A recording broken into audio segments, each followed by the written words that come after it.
Well, good afternoon, fans, and welcome to Pirate Field for the final game of today's Peach Belt Conference Series between the Armstrong Atlantic State University Pirates and the Georgia Southwestern State Hurricanes.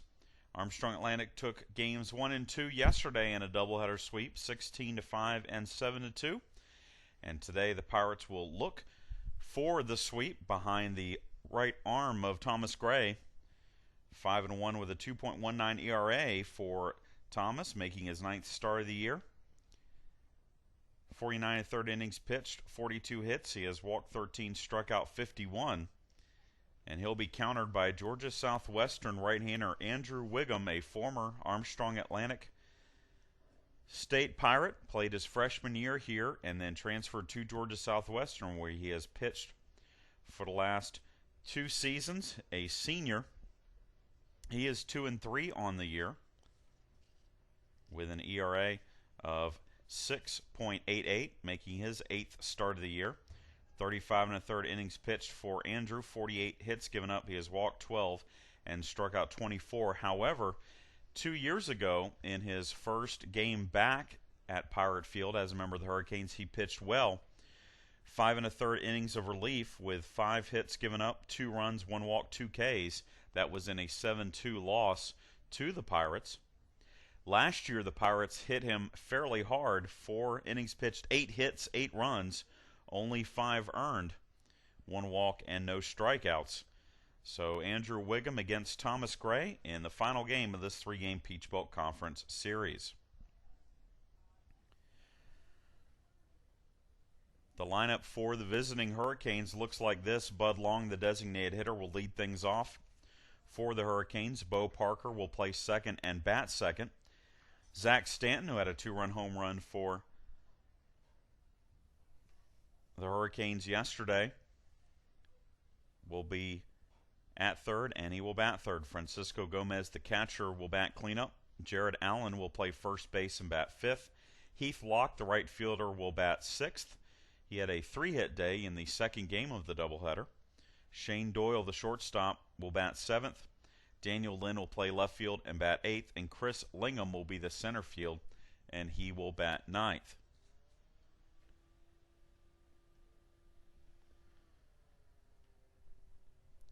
For Armstrong Atlantic defensively behind Thomas Gray, John Roberts will be behind the plate. Drew Walker will be at third, Juan Dorado at short, Carlos Cardoza-Oquendo at second, Kenny Cale at first, and in the outfield from left to right, Josh Wilson, Michael Price, and Alex Weish. It was a topsy-turvy day around the Peach Belt Conference yesterday. The big headlines being made in Aiken as USC Aiken swept a pair from Peach Belt leading Georgia College, 13-6 and 10-2 to take 2 out of 3 in that series against the Bobcats. Francis Marion split a pair with Columbus State yesterday, winning the first game 3-1, but dropping the second game 8-4. UNC Pembroke and North Georgia split a doubleheader. UNC Pembroke got a 3-run home run in the bottom of the 9th of game 1 to win 7-5. Then North Georgia got a walk-off pickoff in the bottom of the 10th to win 2-1 with runners on first and second and 2 out after a relief pitching change. The catcher for North Georgia picked off the runner at first to end the ball game and secure a split in that series. Augusta State shut out Lander 4-0 in the first game of their series. So today's schedule, Lander is at Augusta State for a doubleheader. Columbus State, Francis Marion play the final game of their series at 1, and North Georgia and UNC Pembroke will play their final game of their series.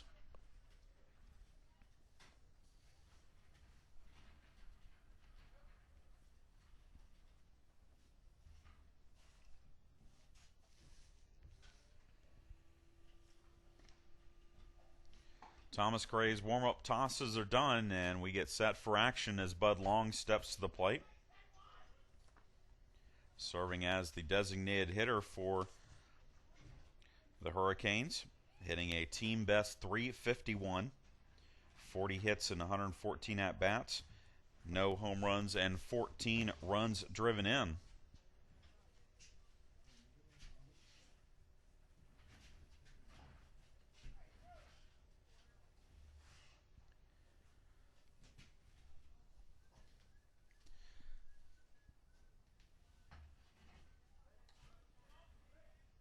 Thomas Gray is ready, and the first pitch of our ball game is popped up, foul territory. Kenny Cale on the run, makes the grab, and that is out number one of the ball game.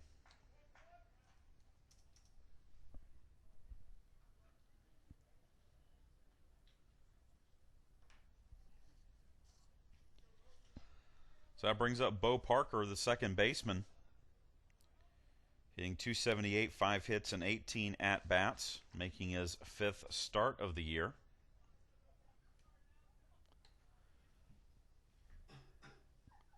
First pitch is a strike, and it's 0-1.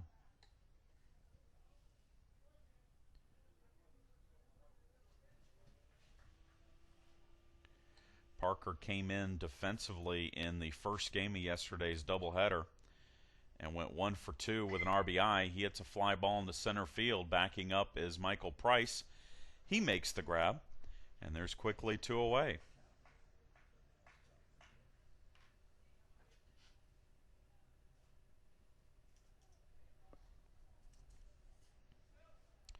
So 3 pitches, 2 outs for Thomas Gray, the transfer from Tennessee Tech, native of Ringgold, Georgia. 5'9", 220. 5-1 on the year, and his first pitch to Zach Stanton is low and away for ball 1. Stan hitting .254 on the season for Georgia Southwestern. 3 homers, 21 runs driven in. Both of those numbers lead the Hurricanes, as this next pitch, is inside for a ball. Went 1 for 4 with a 2-run home run in game 1 of the doubleheader. Then went 1 for 4 with a run scored in game number 2. Popped up, foul territory. Drew Walker waits for it, makes the catch, and 1, 2, 3 go the Hurricanes in the top of the first. We head to the bottom of the first inning. Pirates coming about.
Josh Wilson looks at a first pitch strike from Andrew Wiggum.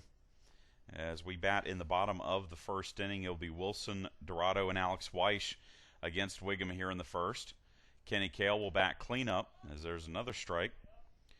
Drew Walker will bat Fifth, Justin Harris will be the designated hitter today. He will bat sixth. John Roberts, the catcher, bats seventh. Carlos Cardozo-Oquendo will bat eighth. And Michael Price will bat ninth. Wilson looks at a ball. It's a 1-2 count. 354 average for Wilson. 3 homers, 17 runs driven in. 1-2 pitch is called strike 3, and Wiggum strikes out Wilson on a breaking ball, and that's the first out of the inning.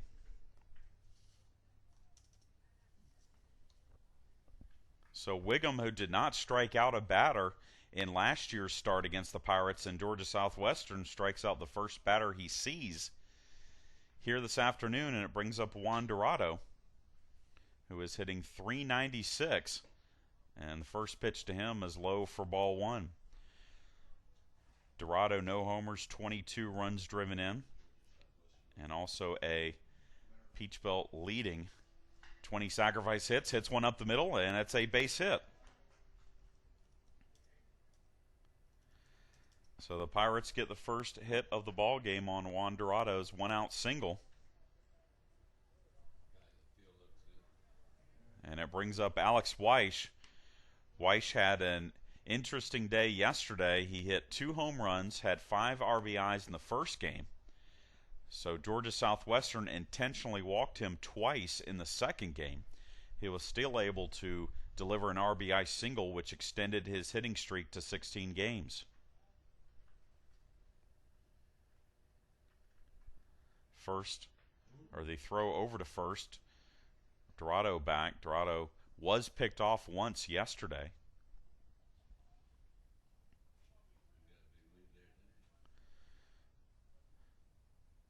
Wiggum's first pitch to Weish is a strike, and it's 0-1.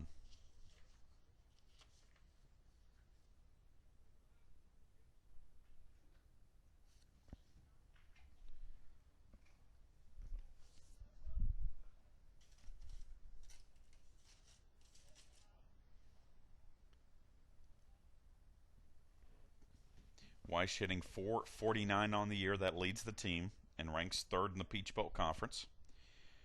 4 home runs, 34 runs driven in. Both of those numbers lead the Pirates, as there's a pitch low, making it 1-1.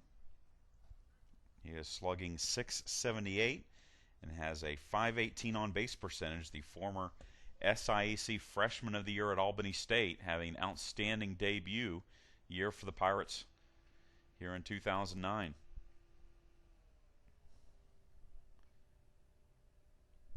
Line drive up the middle. That's a base hit.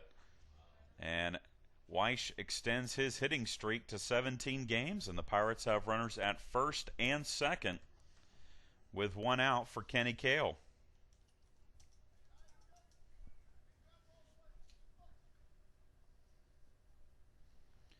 So Wiggum strikes out Wilson, but gives up back-to-back singles up the middle to Dorado and Weish, and Kenny Cale comes to the plate now, hitting .336, 2 home runs and 27 runs driven in.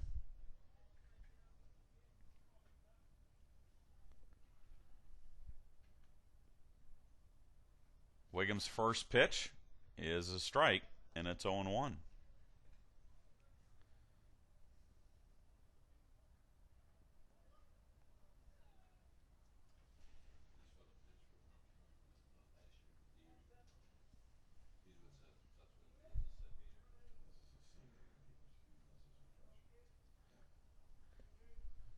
Wiggum works from the stretch. The 0-1 delivery will not be made. Instead, a throw to second, but Dorado is back in time.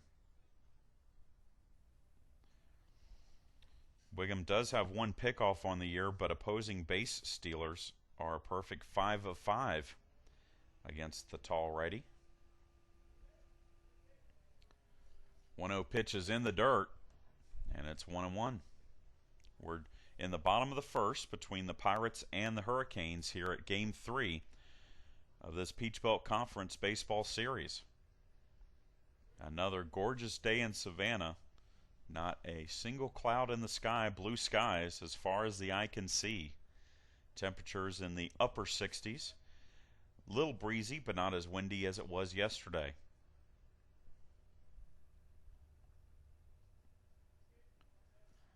Another bluff throw to second. But Dorado is back. Juan Dorado at second. Alex Weish on at first. The 1-1 pitch to Cale is a strike, and it's 1-2.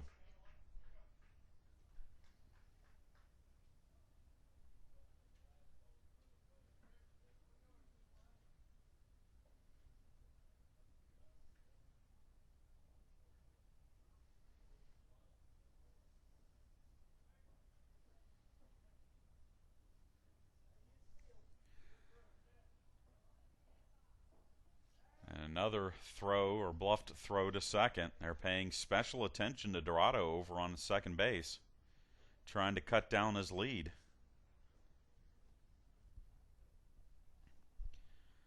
Juan is 6 of 7 on stolen base attempts this year. That leads the team. Swinging a ground ball to third. This could be 2. On to first, second for 1. On to first, not in time. And Cale beats out the throw.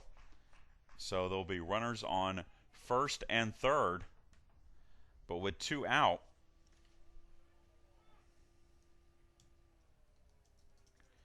For Drew Walker.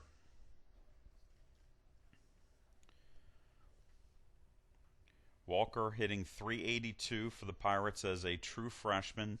No home runs, 18 runs driven in.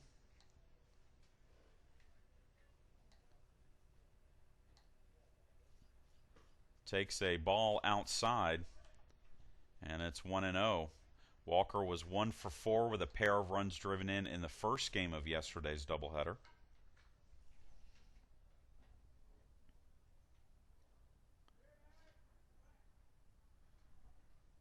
The reigning Peach Belt Conference Freshman of the Week.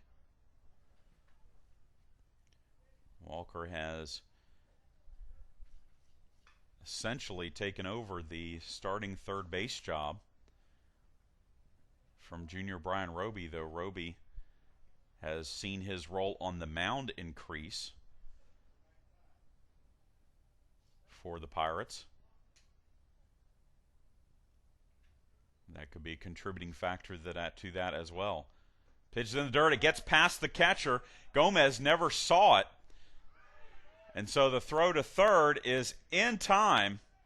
And Cale is out at third trying to go from first to third, but the run counts. So the Pirates take a 1-0 lead as we head to the top of the second.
Pirates lead at 1-0. We head to the top of the second inning. Francisco Gomez at the plate. Gomez saw the wild pitch go past him from Andrew Wiggum. It scored 1, but Gomez able to recover and throw out Kenny Cale at third to end the inning. And he looks at a first pitch strike from Thomas Gray, and it's 0-1. Gomez hitting .316 on the year. That's second best on the Hurricanes squad. Chops one foul down the third base side, and it's 0-2. Gomez, no homers, 12 runs driven in.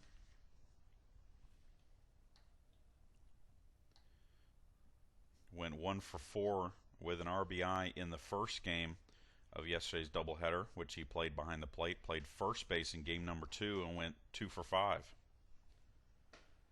Fastball is high. Gomez lays off of it, and it's 1-2.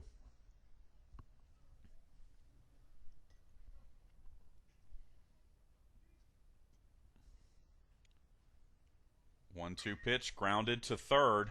Walker up with it, throws on to first, and there's one away.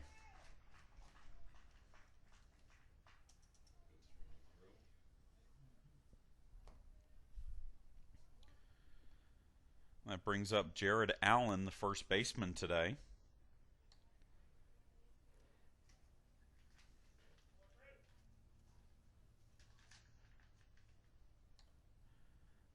Allen was 0 for 3 in yesterday's first contest. On the year, hitting .266, shows bunt, but takes the pitch low for ball 1.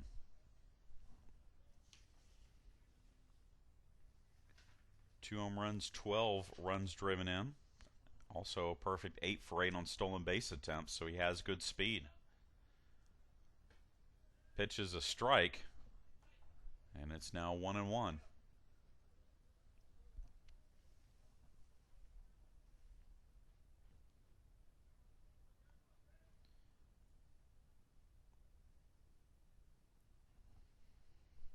The 1-1 delivery popped foul down the right side. And the count moves to 1-2.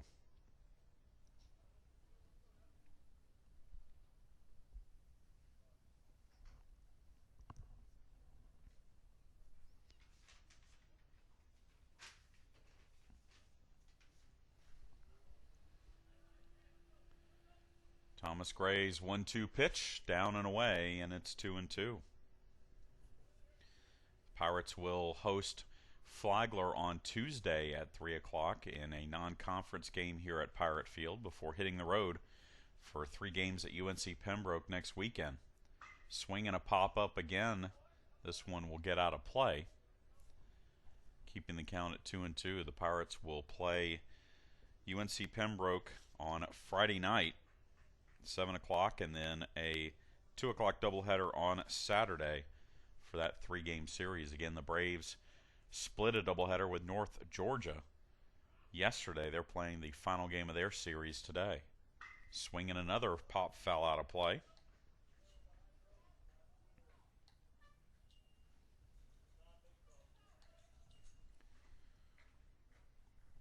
Allen battling here against Gray with 1 down in the top of the second. In a 1-0 ball game, Armstrong Atlantic with the early lead.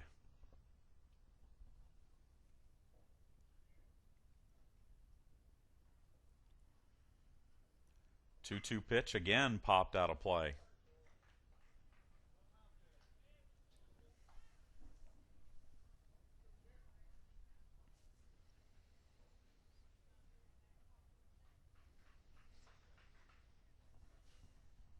So Jared Allen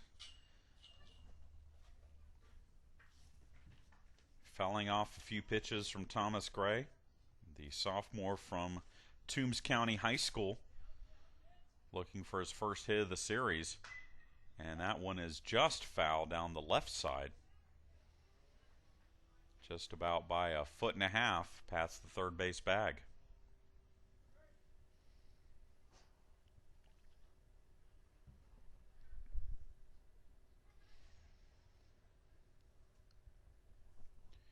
Two balls, 2 strikes. Called, or ball 3 will run the count full on Jared Allen.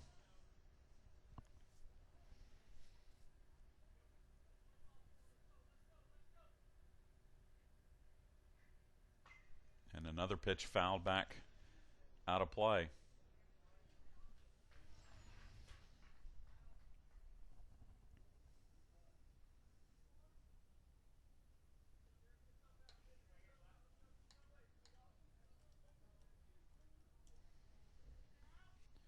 Speaking of the UNC Pembroke North Georgia game, as ball 4 is issued to Allen.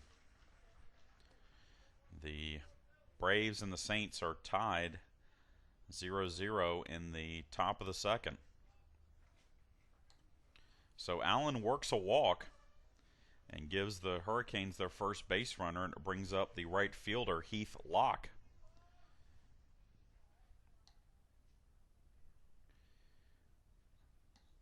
Oh for 2 in the first game yesterday, but 3 for 4 in game number 2.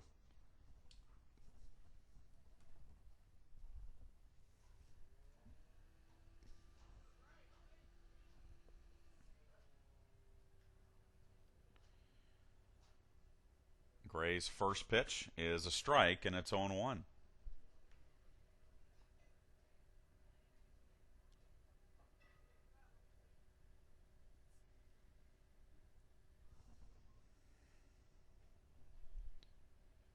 Runner goes, and it's a hit and run. Throw down to second, gets into center field.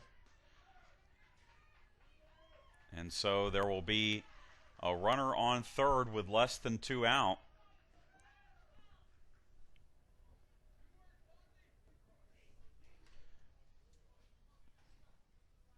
And the count is 0-2 on Locke.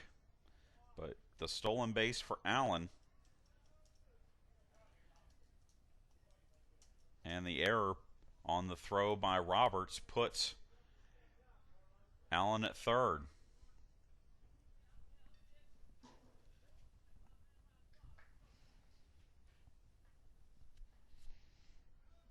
The infield comes in for the Pirates. The 0-2 pitch from Gray. Popped up. That's out of play over the Georgia Southwestern dugout.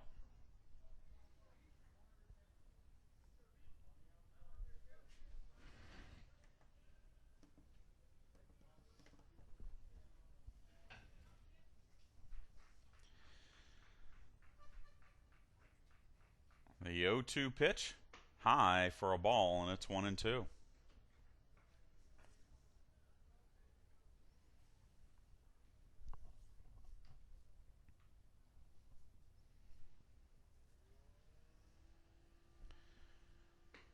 And the 1-2 pitch is low, and it's 2-2.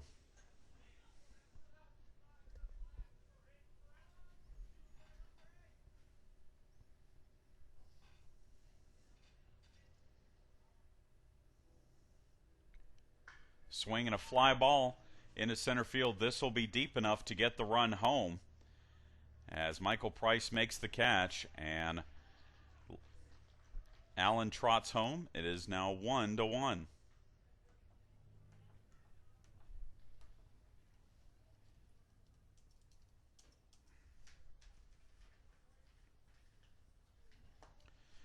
I'll bring up the shortstop, Shane Doyle.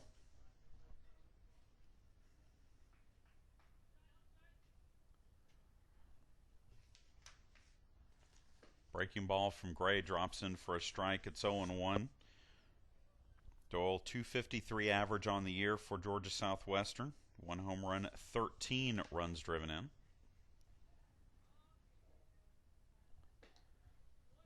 Thomas Gray's next pitch is down and away for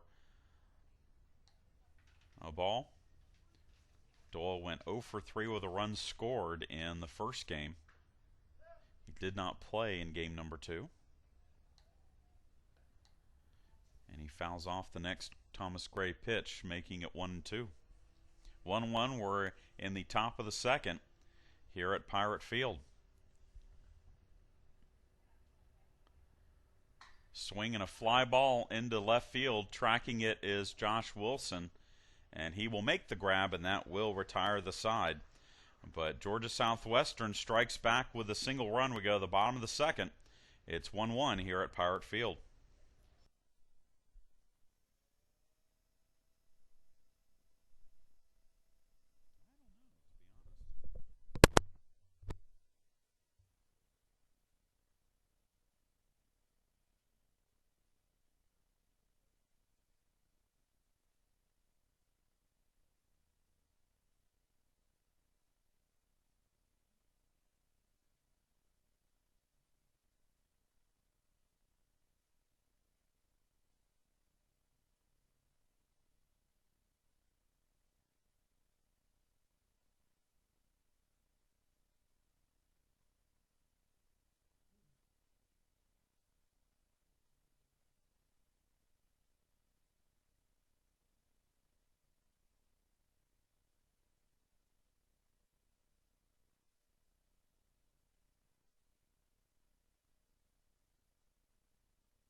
Drew Walker leads off the bottom of the second inning for the Pirates. Hits a blooper into very shallow right field, and that will drop for a base hit. And the Pirates have the leadoff runner on here in the second.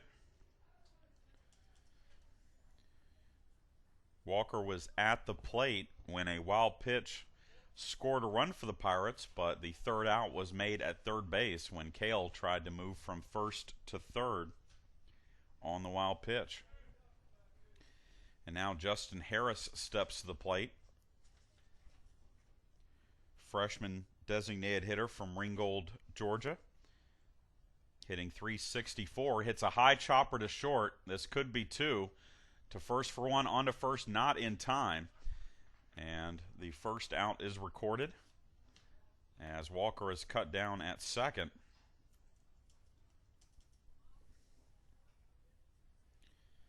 And it brings up, the hot-hitting John Roberts.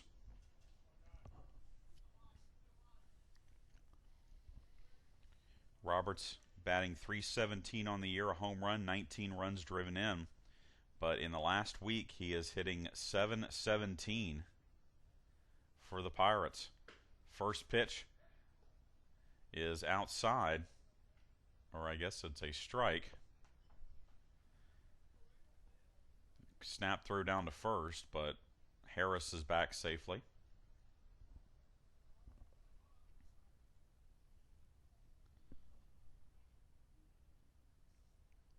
Another throw to first, but Harris, the throw actually beat Harris to the bag, but the tag not applied.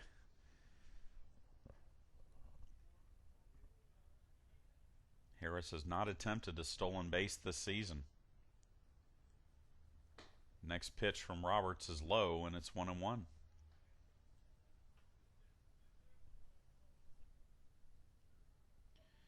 Bottom of the second, 1-1 in Game 3 of our Peach Belt Conference Baseball Series.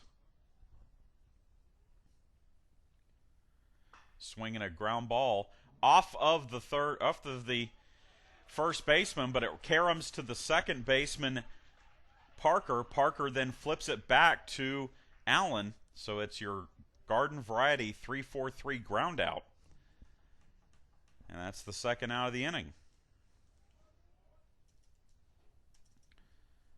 And that brings up Carlos Cardoza-Oquendo with a runner at second and two out. Carlos hitting .304. No homers, 10 runs driven in.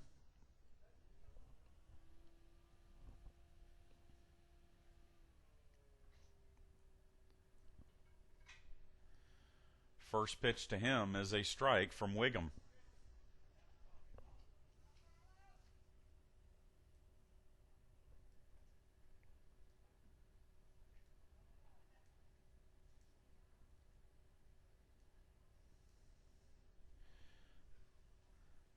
The 0-1 delivery from Wiggum is down and away for a ball, and it's 1-1.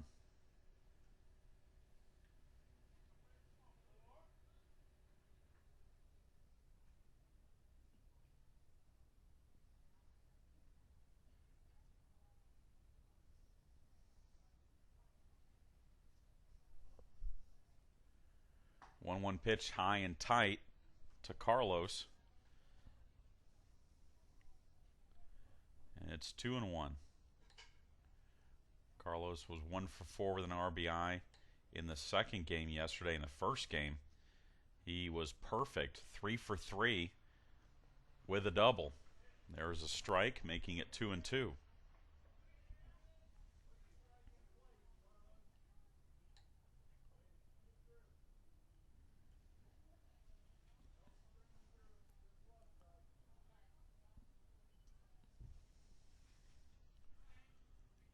The 2-2 pitch to Cardoza-Oquendo is grounded to third. Throw is in time from Stanton, and that retires the side. The Pirates get a leadoff hit, but nothing else. We go to the top of the third, all tied at 1.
Daniel Lynn leads off the top of the third inning for Georgia Southwestern against Thomas Gray. Tries to bunt his way on, but bunts the first pitch foul for strike one.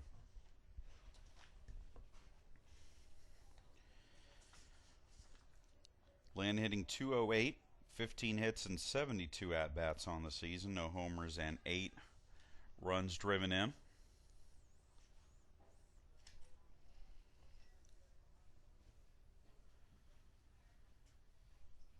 Pirates scored one run in the bottom of the first, and Georgia Southwestern, as there's a single into left field for a base hit.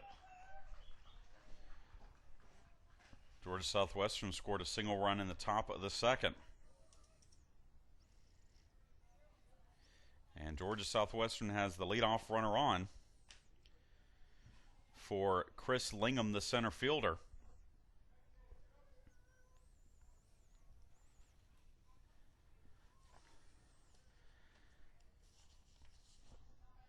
Lingham hitting .282, no homers and 14 runs driven in. He shows bunt, and the pitch is a strike. Lingham did not offer at it, but it's 0-1.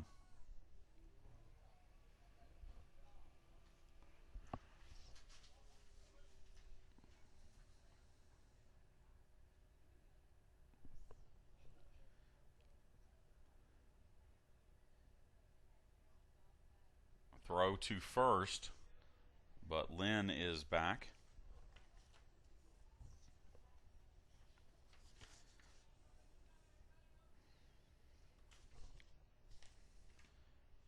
Now the 0-1 pitch is popped up on the bunt right to, or they go to second for one. No chance to get Lingham, but they do get the lead runner. And that's the first out of the inning. Of course, it now puts the speedy Lingham on at first, who leads the Hurricanes in stolen bases, 17 steals on the year. He had 2 yesterday in the doubleheader, both against Cody Walden, who had allowed just 2 all year long. But we go back to the top of the order for Bud Long, the designated hitter, who fouled out to Kenny Cale at first on the first pitch he saw from Gray. Another throw over to first by Thomas Gray. 1-1 the score. We're in the top the third. Another pop-up off the bat of Long. Carlos Cardozo-Oquendo calls off Kenny Cale, makes the catch. And there's 2 away.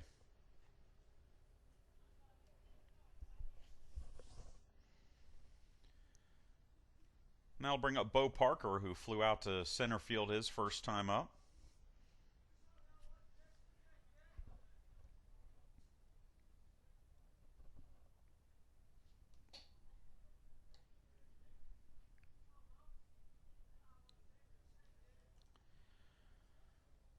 Throw again over to first.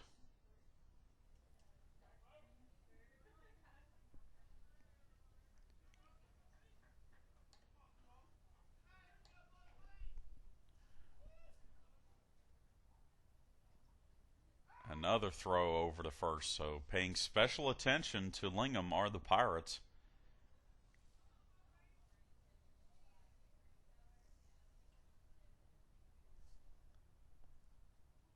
Gray's first pitch, runner goes, throw down to second is high and into center field again, but Lingham unable to advance, so the stolen base puts Lingham in scoring position. And the count is 1-0 on Parker.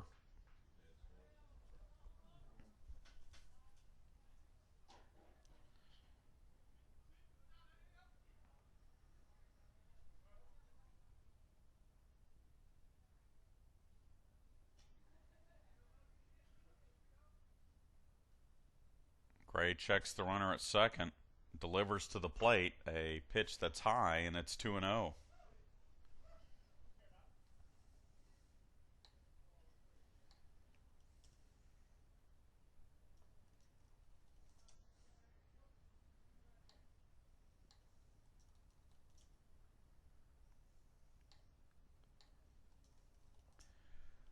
Fastball, that's inside. And so Gray has fallen behind 3-0 on Bo Parker.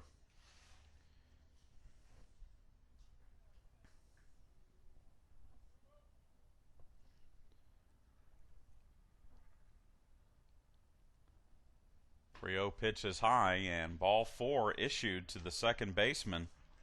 And it puts 2 runners on with 2 out for Zach Stanton,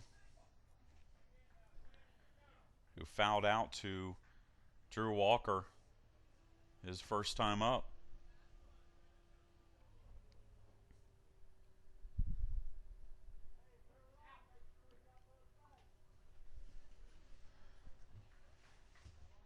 One our score in the top of the third inning.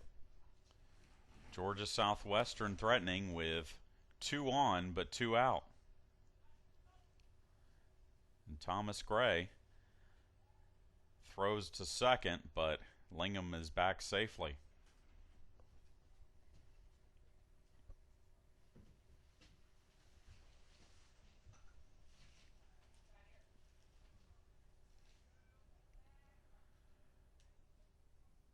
Gray's first pitch to Stanton is a strike, and it's 0-1.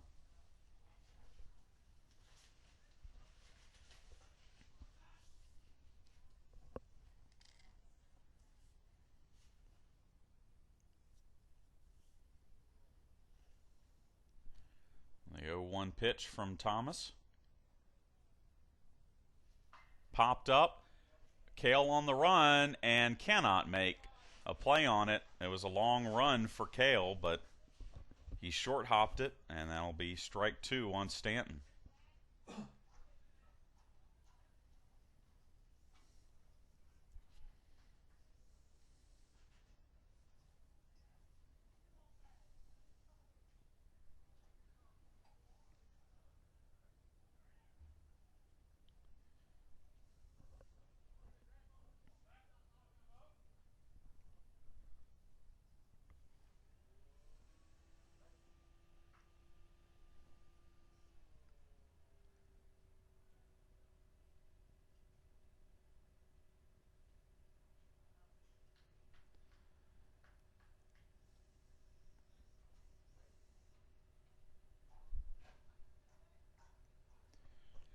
Gray from the stretch, the 0-2 pitch to Stanton is grounded to second. Cardozo Kendo up with it, throws on to first, and that retires the side. So the Hurricanes put 2 on, but the Pirates get out of the jam. We head to the bottom of the third inning, still 1-1.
Michael Price leads off the bottom of the third inning.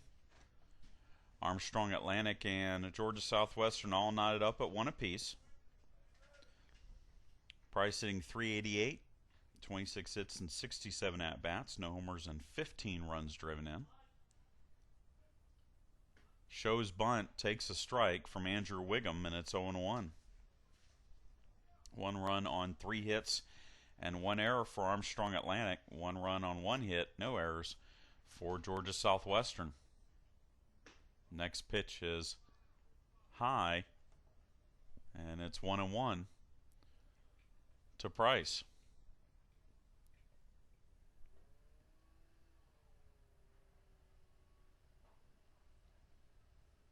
Off-speed pitch from Wiggum. That drops in for a strike. And Andrew pitching very well right now in his return to Pirate Field.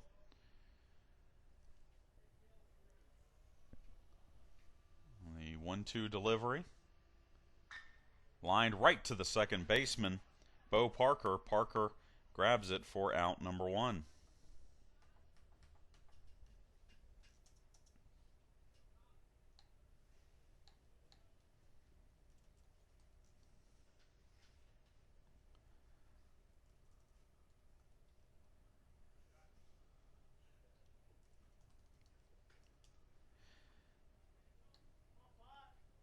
That brings up Josh Wilson,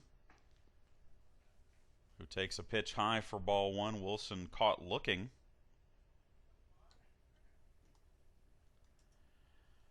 By Wiggum in the first.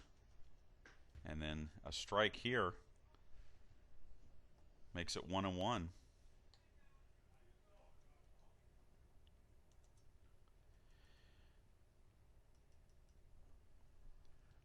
1-1 pitch, that's in the dirt for a ball. Wiggum played 1 year for the Pirates. That was in 2005.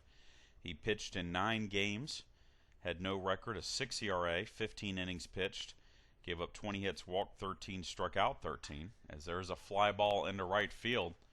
This one is up against the fence. Wilson could score on an inside the park home run because the right fielder, Locke, hit the fence. And that is going to be an inside the parker for Wilson, as the right fielder Locke is still down after charging into the fence hard. And the Pirates lead it 2-1, but we're going to take a break and make sure that Locke is okay. And we'll come back. You're listening to Pirate Baseball.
Well, Heath Locke, the right fielder for Georgia Southwestern, up and about. The sophomore from Dalton trying to jog it off after colliding hard with the fence out in right field.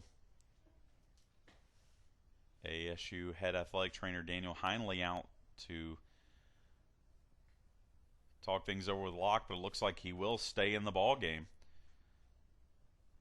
So good news for the Hurricanes. The Pirates, though, however, take the lead. It is now 2-1 on the inside the park home run by Wilson. And folks, I've been here since or since the fall of 1999, and I do not remember there being an inside the park home run here at Pirate Field since I've been here.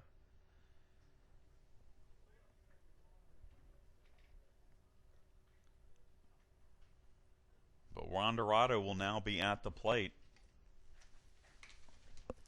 He singled his first time up.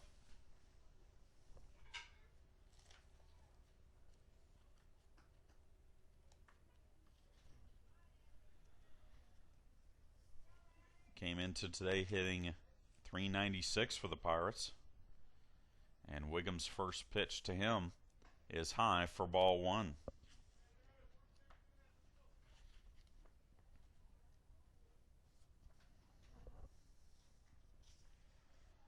Swinging a ground ball to short. Up with it is Doyle, throws on to first, and there's one away. Or excuse me, two away.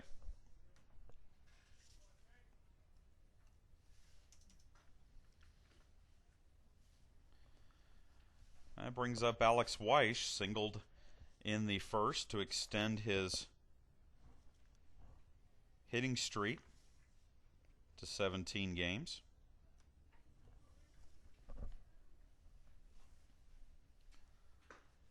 Looks at a first pitch strike from Wiggum, and it's 0-1. We are in the bottom of the third. It's 2-1 Armstrong Atlantic. Big swing and a miss on the breaking ball, and it's 0-2.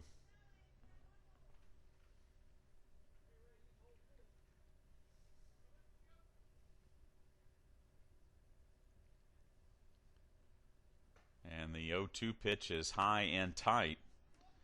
Weish ducks out of the way, and it's 1-2.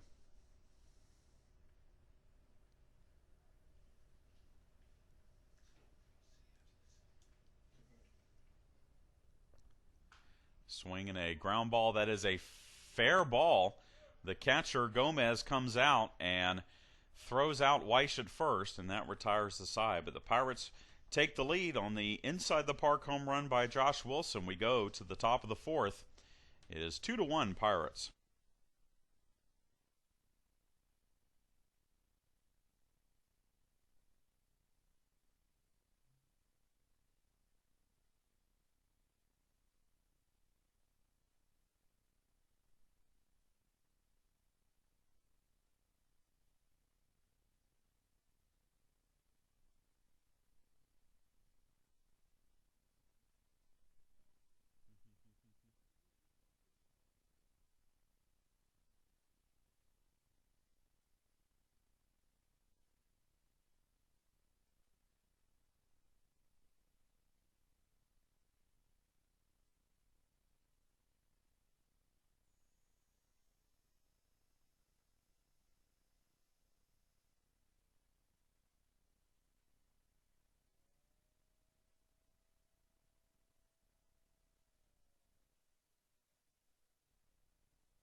Top of the fourth inning here at Pirate Field.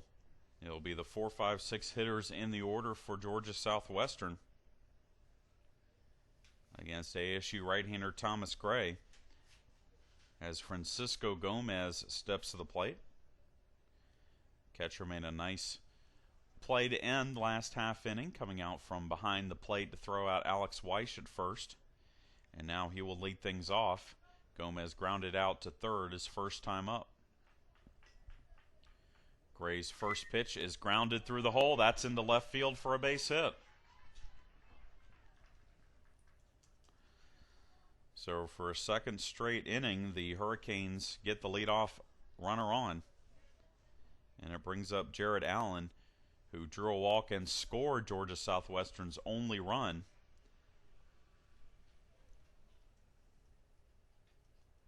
That came back in the second inning.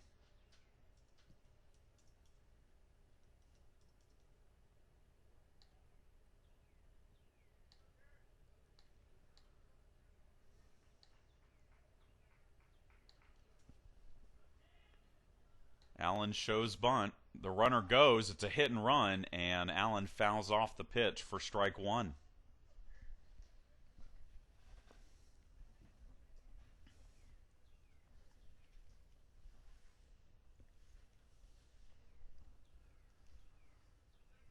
So the Hurricanes try to get something going here.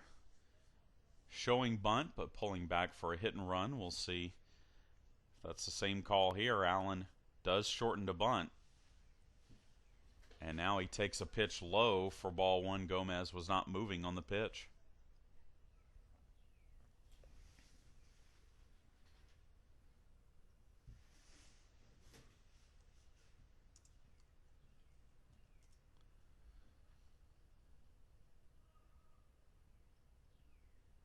One pitch is a strike, and it's 1-2.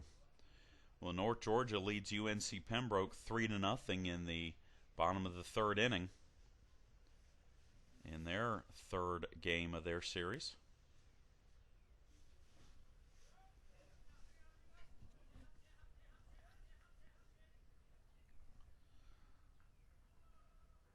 The 1-2 pitch is bunted foul, and that will be strike three on Allen.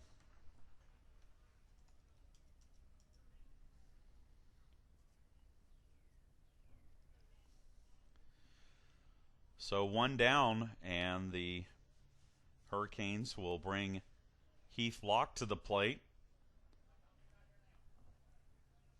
Locke crashed into the right field fence and was down for a few minutes.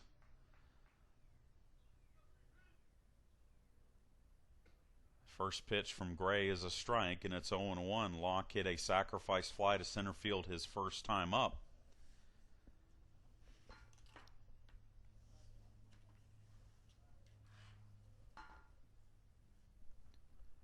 Throw over to first, but Gomez back to the bag.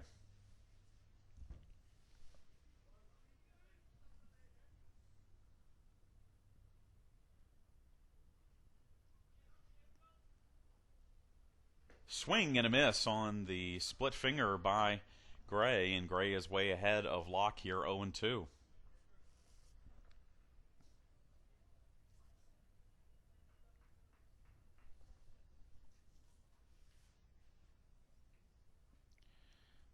Pitch, that's high and outside for a ball, as Gray tried to get Locke to chase one.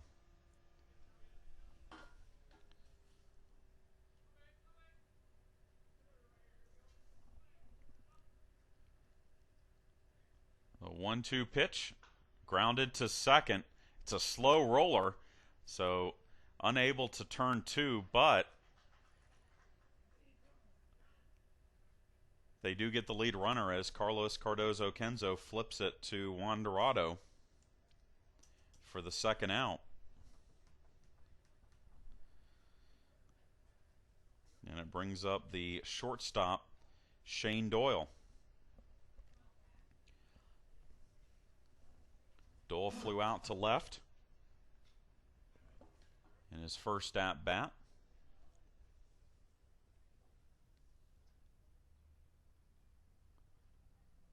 Takes a pitch low from Thomas Gray, and it's 1-0.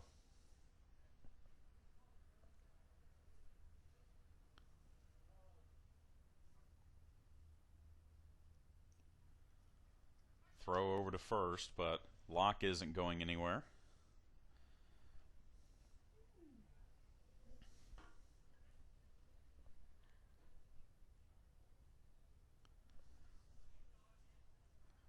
Now the 1-0 pitch from Gray, that is a strike, and it's 1-1.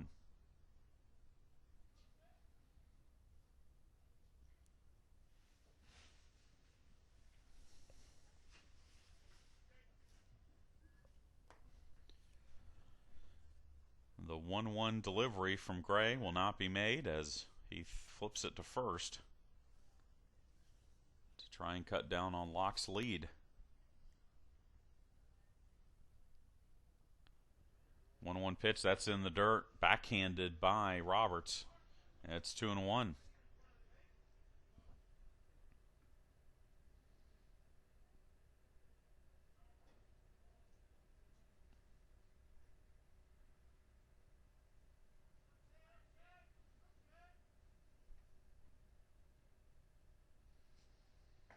And the 2-1 pitch is high, and it's now 3-1.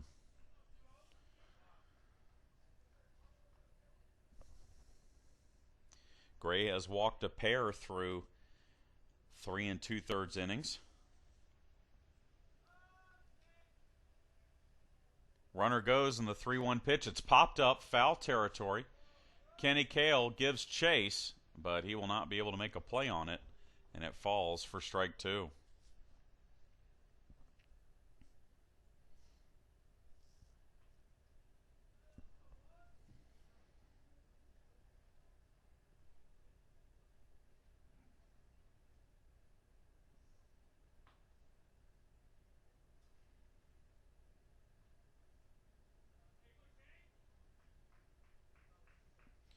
So 3 balls, 2 strikes, and 2 outs. Locke will get an early start from first. Sensing that, Gray throws over to first.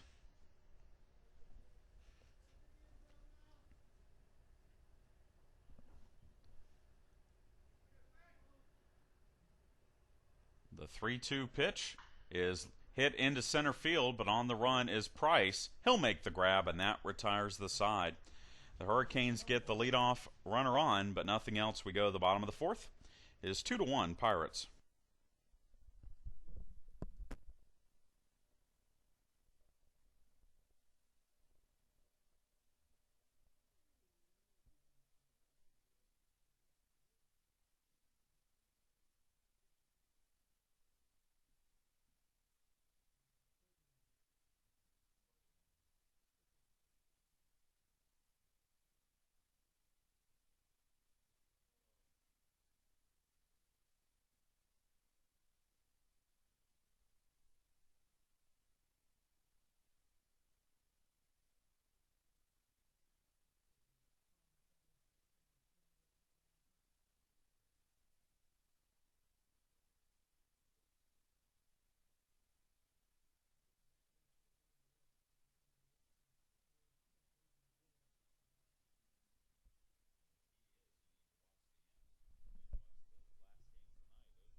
Chad Jackson back with you here at Pirate Field, bottom of the 4th inning. 4, 5, 6 hitters in the order for the Pirates to face Andrew Wiggum here in the bottom of the 4th. Kenny Cale, Drew Walker, and Justin Harris will face Andrew Wiggum. Cale grounded into a fielder's choice his first time up.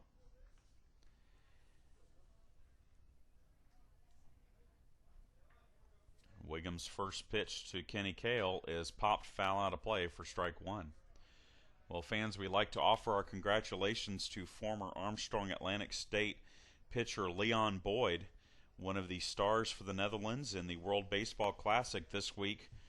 Boyd has signed a minor league contract with the Toronto Blue Jays organization. And Boyd, who has starred in the Netherlands Professional League the last 2 seasons, will now ply his trade back here in the States for his home country's only major league club, the Toronto Blue Jays. We wish him well. He is in Dunedin right now at minor league camp. As there's a shot into right field. This one is carrying, and this one is off the fence. Locke plays it off the carom, and Cale will pull up into second base with a stand-up double, and the Pirates have the leadoff runner on in scoring position.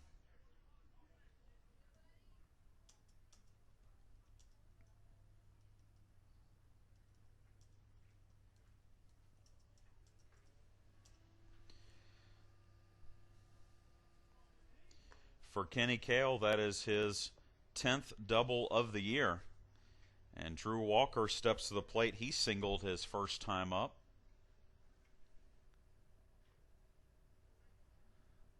First pitch to him is up the middle. That's a base hit. Rounding third is Cale. And he will score. And then the throw gets away from the pitcher. And the throw then gets away from the second baseman.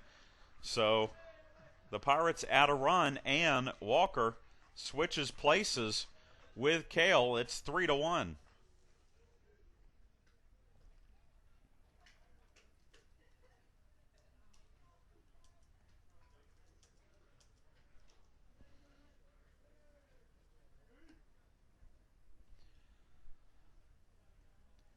Well, the throw came to the plate, and the pitcher, Wiggum, tried to cut it off, but it went right through his legs, and that allowed Walker to take second.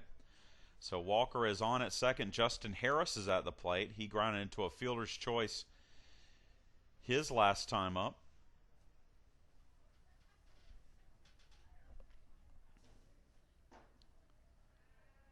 As Wiggum bluffs a throw to second. So back-to-back hits by the Pirates here in the fourth, and it's a 3-1 lead.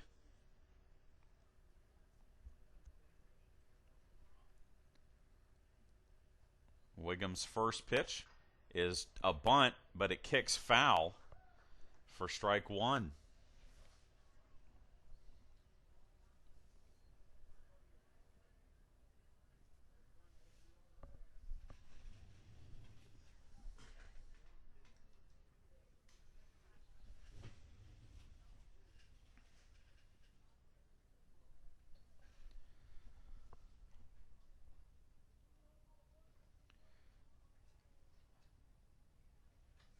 Walker leads away from second. The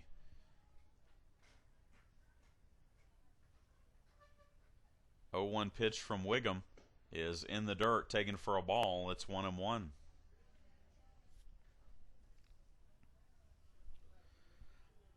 Six hits now and 3 runs for the Pirates off of Wiggum here in the bottom of the fourth. And the Pirates looking for more with nobody out and a runner on second.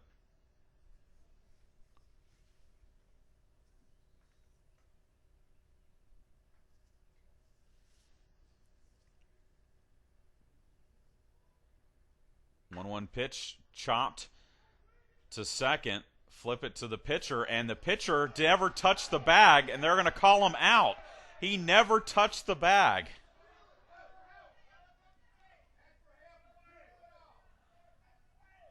So head coach Joe Roberts will ask the bases umpire to ask the home plate umpire.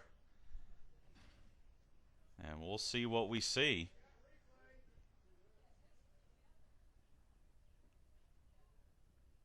And he is safe, so the important thing is you get the call right. And the Pirates have runners at the corners, as that is an infield single for Harris.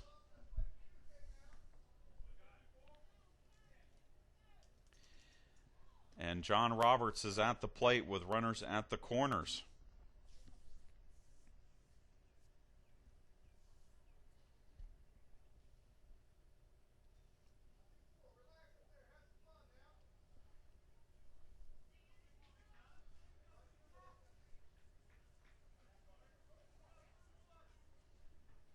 It was a weird play because the first baseman actually collided with the second baseman. With Parker fielded that ball, and then he threw short to the bag, Wiggum covering, and Wiggum just never got his foot on the bag. And Roberts tries to bunt, but chops the high pitch foul up around his eyes, and it's 0-1. Roberts grounded into a 3-4-3 ground out his first time up.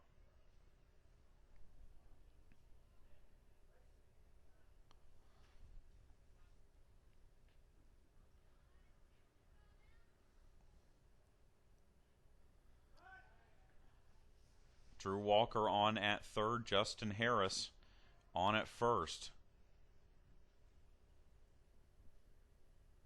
And now we're going to see some activity in the Georgia Southwestern bullpen, as Roberts offers at the pitch in the dirt but misses contact with it, so it's now 0-2 on Roberts. Number 18, Ryan Lackey, who pitched yesterday from Nearby Hinesville begins to warm up, and he begins to warm up in a hurry.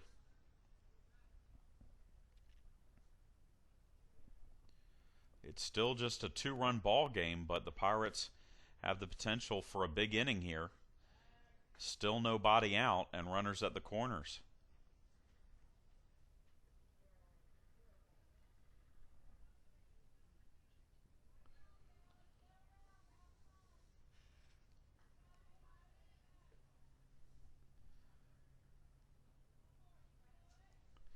The 0-2 pitch from Wiggum is well high for a ball. It's 1-2.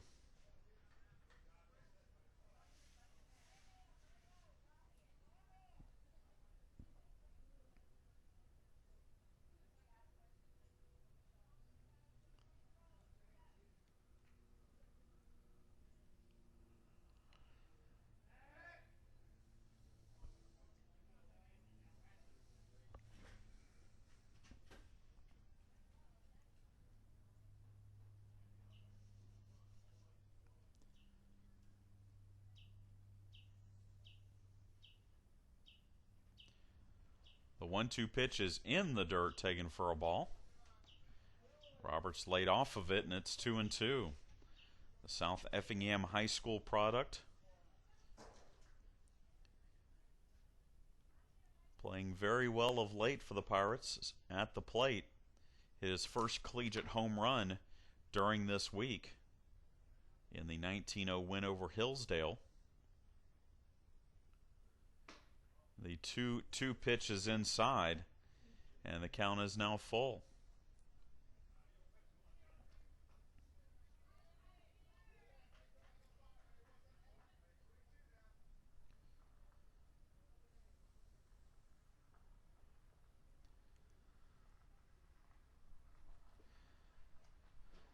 So the payoff pitch will come in a couple of moments as Wiggum throws over to first.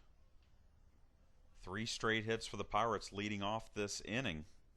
The double by Kenny Cale, the RBI single by Drew Walker, and the infield single by Justin Harris.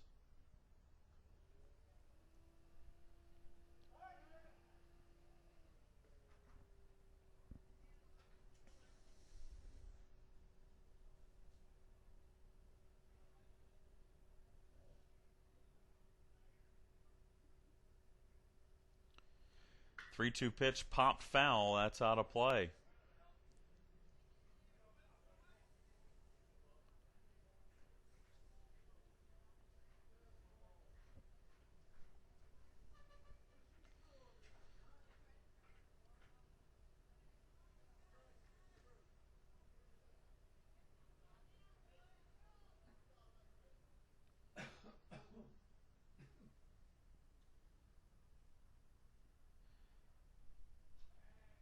Another throw over to first by Wiggum.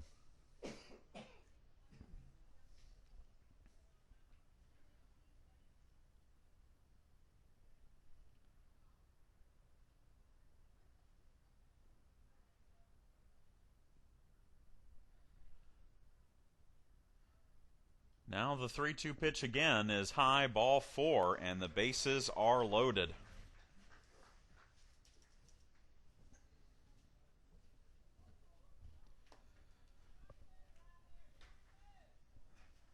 And it will bring up the second baseman, Carlos Cardoza Oquendo.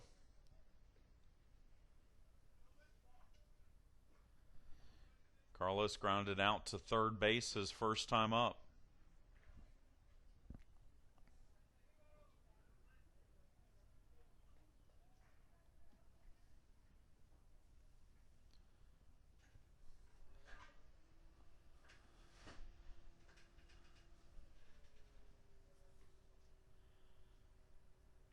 Wiggum's first pitch to Carlos is high, ball 1. Lackey is apparently ready down in the bullpen, but no movement as of yet from head coach Brian McLean. The 1-0 delivery is a strike, and it's 1-1.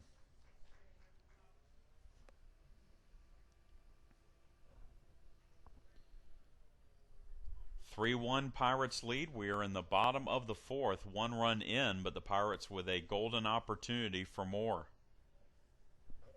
The 1-1 pitch to Carlos is a breaking ball that stays high, and it's 2-1.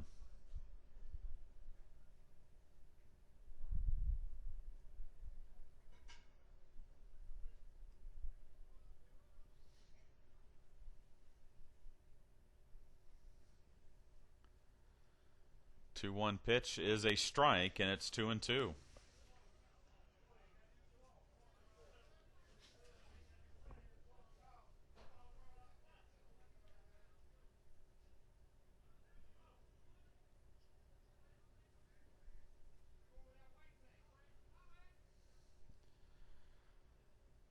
Two-two pitch, that's upstairs. So for a second straight batter, Wiggum works a full count. He lost Roberts on a 3-2 fastball high.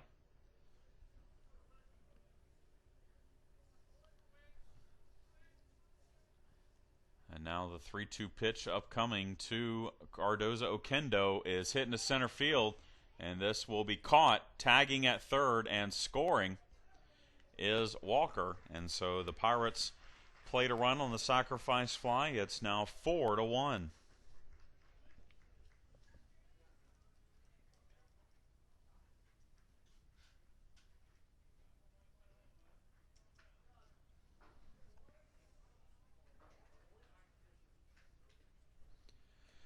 And that'll bring up Michael Price. Lined out to second his first time up.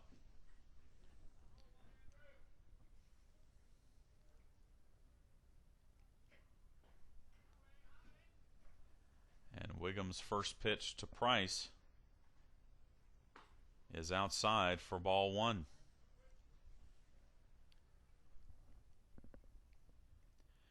4-1 Pirates lead. Bottom of the fourth. A little reminiscent of game number 2 yesterday between these two teams. As there's a strike. It was 1-0 into the 5th inning. But then the Pirates able to put up a couple of runs in the bottom of the 5th and went on to the 7-2 victory.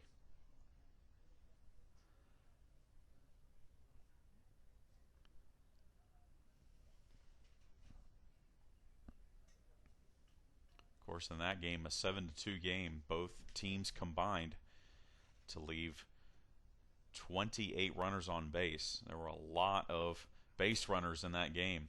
Off-speed pitch, that is in the dirt for a ball from Andrew Wiggum, and it's 2-1.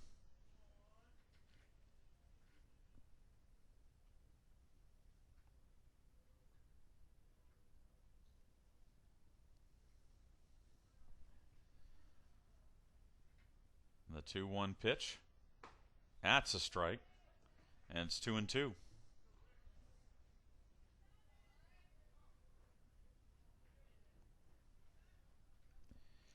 Justin Harris is on at second base.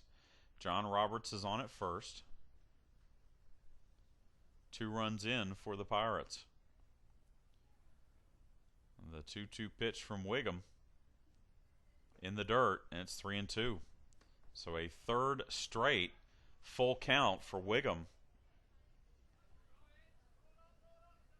as he has thrown a lot of pitches. Even if he makes it out of this inning, I'm not sure we'll see him in the 5th, as that pitch count has gotten up there. Lackey is throwing about every other pitch in the bullpen. He is obviously ready to go. 3-2 pitch topped back to Wiggum. Throw to first is in time, and Price is out for the second out of the inning. The runners advance. Roberts to second and Harris to third. And it brings up Josh Wilson, who hit an inside the park home run off of Wiggum in the 3rd inning. And that will be it for Wiggum. We'll have a pitching change. We'll tell you about it when we come back. You're listening to Pirate Baseball.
new pitcher for Georgia Southwestern is number 18, Ryan Lackey. Lackey pitched 1 1/3 innings of scoreless ball yesterday in Game 2 of our doubleheader. Gave up 2 hits, struck out 1 on the year, making his 10th appearance of the season, 1-3 with a 6.57 earned run average. And he faces Josh Wilson with runners on second and third and 2 out here in the 5th. And Wilson pops the first pitch. Foul, out of play for strike 1.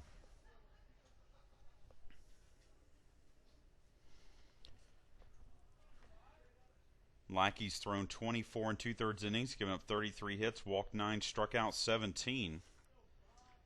As he comes in relief of Andrew Wiggum,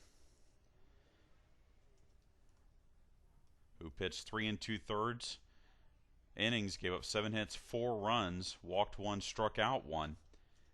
And the runners on second and third are his responsibility. The 0-1 pitch from Lackey, high for ball 1.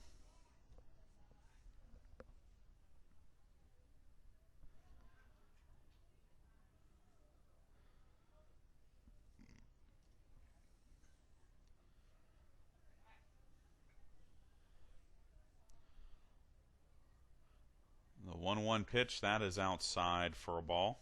Gomez had to slide out to make the catch. Syracuse has defeated Arizona State 78-67 in the round of 32, so Syracuse is in the Sweet 16.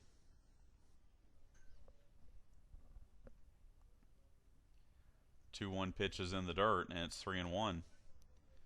Another one of my upsets goes by the wayside. I had Arizona State in that one.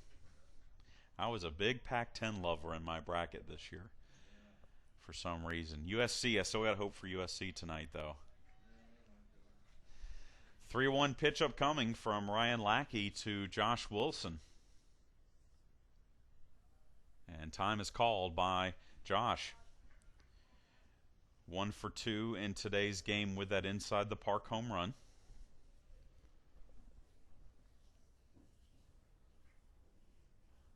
The 3-2 pitch is down in the dirt, ball 4. So the bases are loaded again for the Pirates, again with 2 out though. As Juan Dorado comes to the plate, he is 1 for 2 today. Grounded out his last time up. Singled in the first.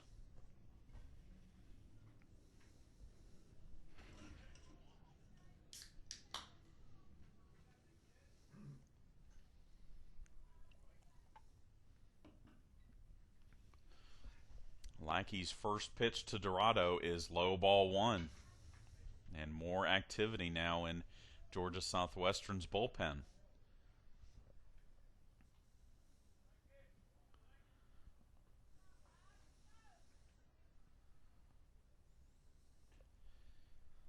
Bases full of Pirates. With 2 runs in, we're in the bottom of the 5th. Next pitch is a strike, and it's 1-1.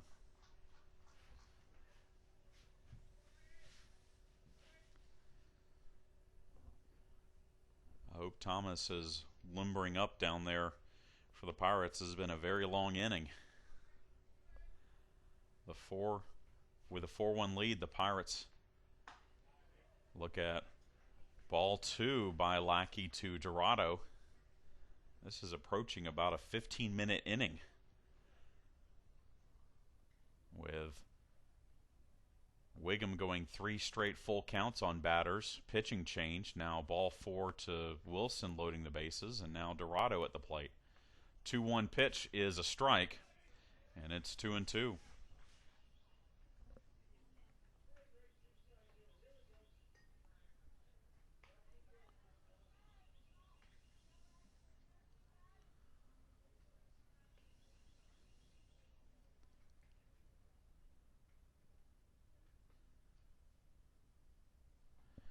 The 2-2 delivery from Lackey is fouled back out of play.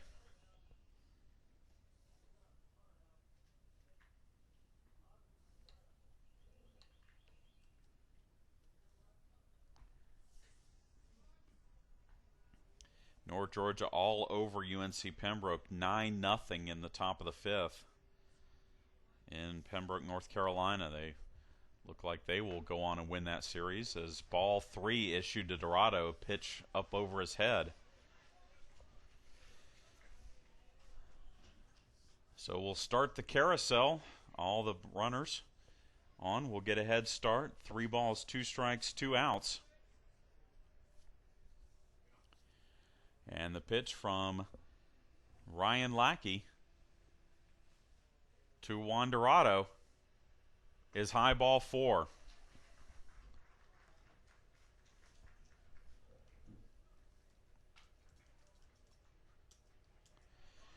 So Dorado drives in a run with a bases loaded walk. And Alex Weish is at the plate. And they do not want to see him, as Weish has had 2 home runs in this series and has been intentionally walked twice.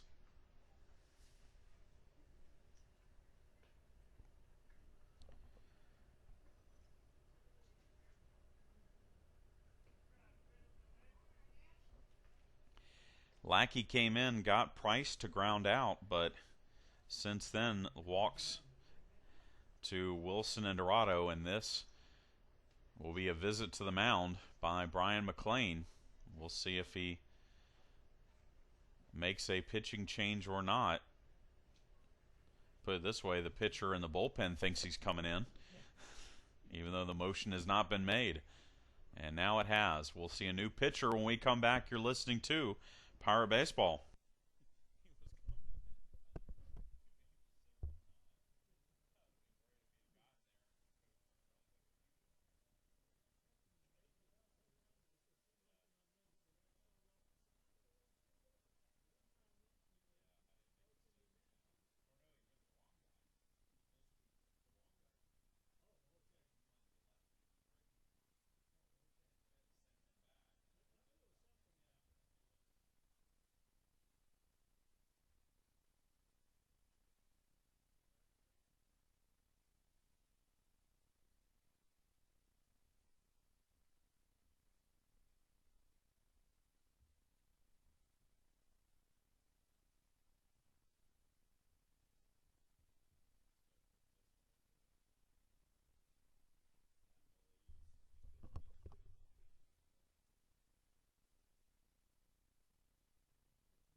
The new pitcher for Georgia Southwestern is right-hander Tyler Daniel.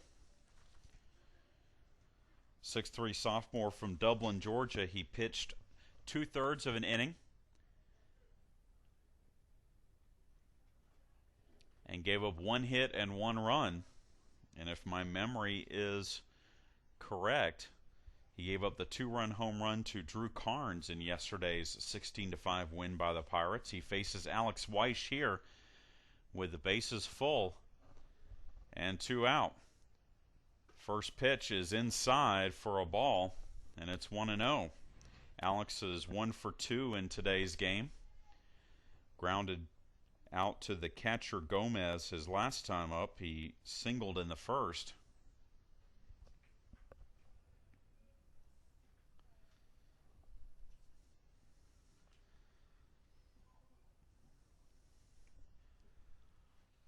The 1-0 pitch. Lined into right field. That is a base hit. 1 run will score. The throw to the plate will be cut off, and 2 runs will score, and the Pirates now lead at 7-1 on the 2 RBI single by Alex Weish.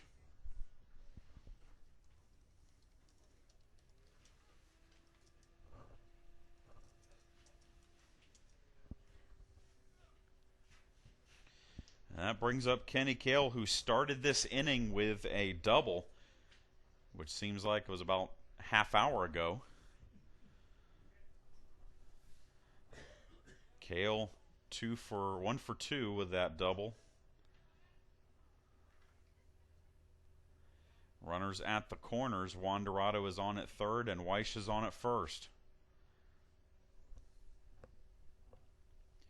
5 runs in the inning for the Pirates. The ground ball to short. They'll go to second for the force and get it. Nice play by Parker at second to stab the throw, but the Pirates get a little breathing room as they score 5. We go to the top of the top of the 5th. It is 7-1 Armstrong Atlantic.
Top of the 5th inning here at Pirate Field as Armstrong Atlantic leads Georgia Southwestern 7-1. Thomas Gray inherits a nice cushion with his Pirate battery mates putting up 5 runs in the bottom of the 4th. He leads things off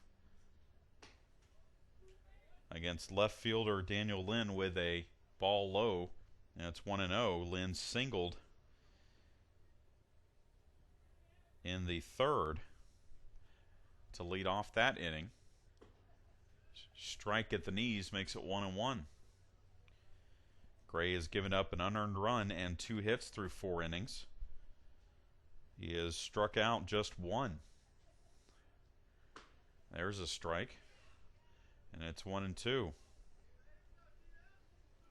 And the only strikeout for Gray, interestingly enough, came on the failed bunt attempt by Allen.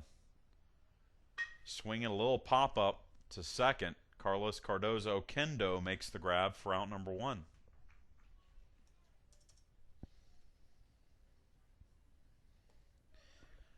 That brings up the center fielder Chris Lingham, hitting to a fielder's choice when he tried to bunt the runner Lynn over, but ended up on base, stole second, adding to his team high stolen base totals.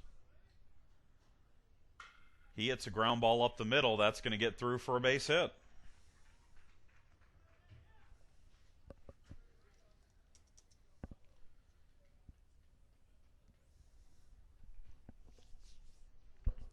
So Lingham is on for a second time in this game, and it brings up the designated hitter Bud Long, who has popped out twice against Gray.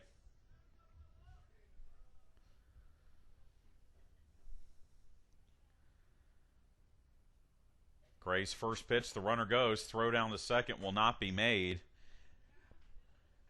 And Lingham steals his 4th base of the weekend. And Roberts, who hurried a throw earlier that ended up going into center field, that directly led to the only run by Georgia Southwestern. Didn't get a good grip on the ball coming out of his glove, decided to not throw down.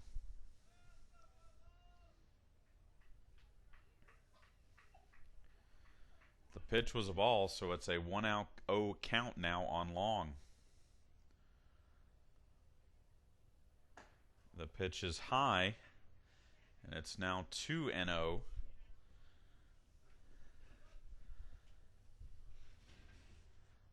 To Bud Long, the designated hitter.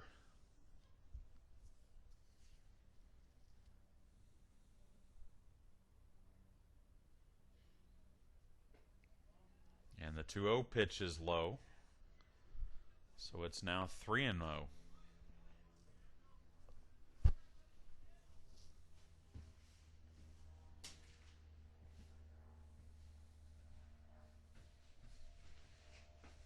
Pitch, that's a strike from Thomas Gray, making it 3-1.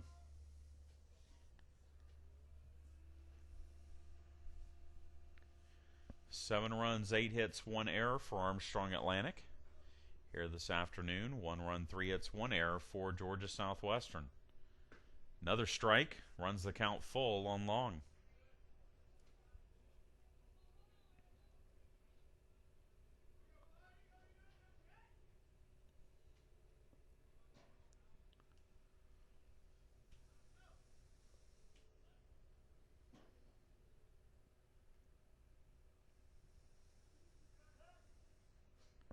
And time is called by Long.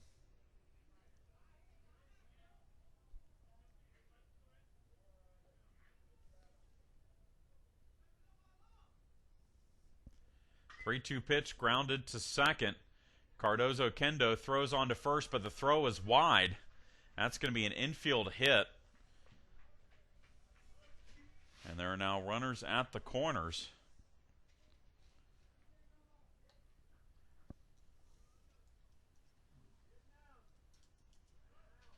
For Bo Parker.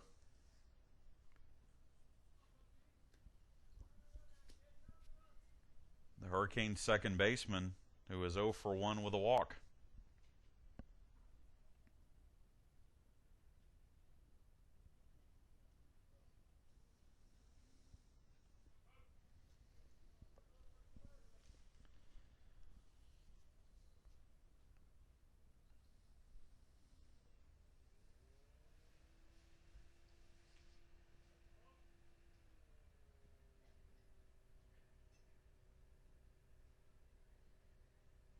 Gray's first pitch to Parker is fouled out of play for strike one.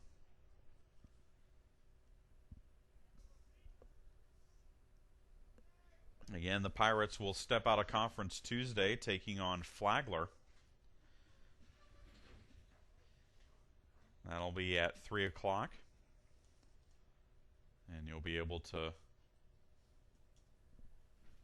hear it and watch it on our webcast. Next pitch is fouled off by Parker, and it's 0-2.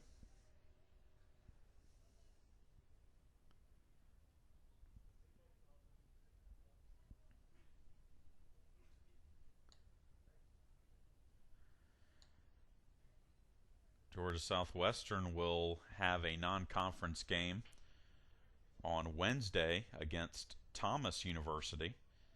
And then they will host Augusta State this coming weekend in Americus for 3 games. That actually starts a 7 or 8 game homestand for the Hurricanes. The 0-2 pitch is upstairs from Thomas Gray, making it 1-2.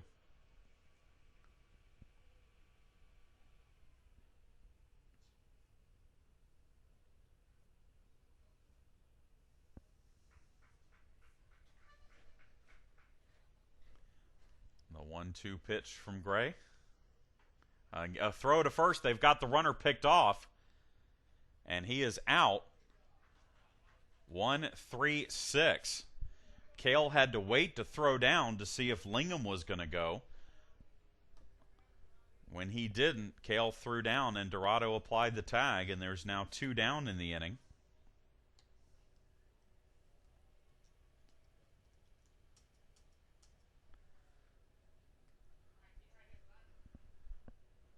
So now Gray a strike away from getting out of the inning. The 1-2 pitch from Thomas is grounded to short. Dorado up with it, throws on to first. It's in time, and that retires the side. The Hurricanes get a pair of hits, but the Pirates get out of the inning. We go to the bottom of the fifth. It is 7-1 Armstrong Atlantic.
Bottom of the fifth inning here at Pirate Field. Armstrong Atlantic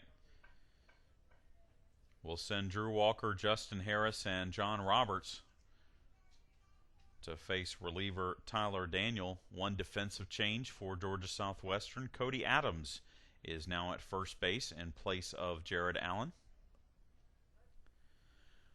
Walker steps in 2 for 2 with an RBI today. Looks at a strike from Daniel, and it's 0-1.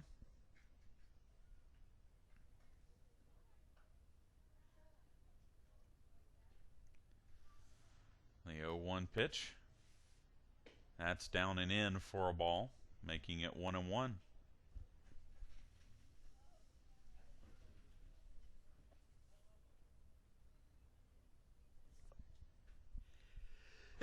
Excuse me. Ground ball to second. Parker will flip to first, and there's one away.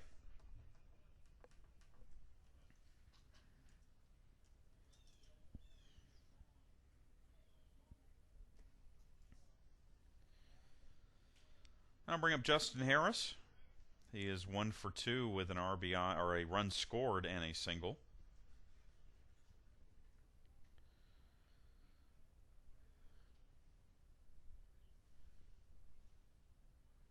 Swings and hits one foul down the first base side for strike one.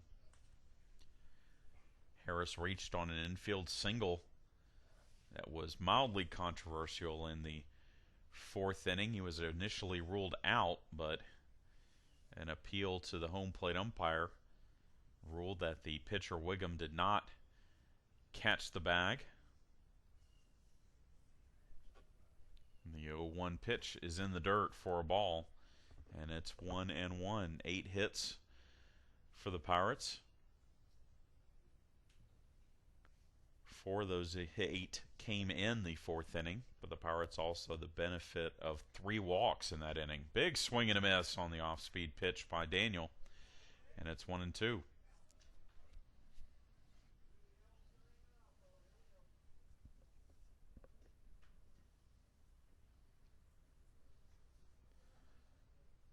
One-two pitch, chopper to short. Long throw to first is in time by Doyle, and there's 2 away.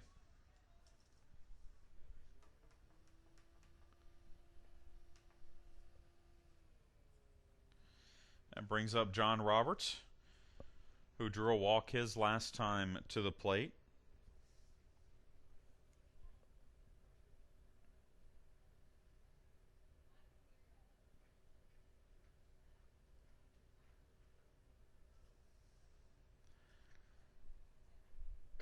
Looks at a strike from Daniel, and it's 0-1.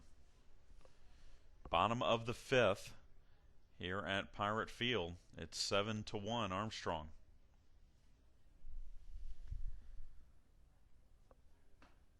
Next pitch is inside for a ball, making it 1-1.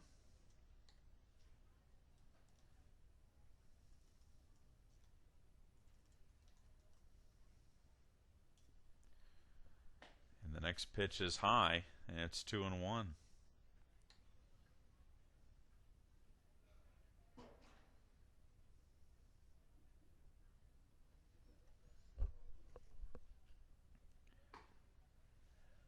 Letter high strike from Daniel makes it 2-2. Fans, the last time the Pirates swept a Peach Bowl Conference Series came last year at this time when the Pirates won 3 at Georgia Southwestern State. That was the only series that the Pirates swept last season. Ground ball to third. Long throw is in time by Zach Stanton, and 3 up, 3 down go the Pirates here in the bottom of the 5th. We head to the top of the 6th. It's 7-1 Armstrong Atlantic.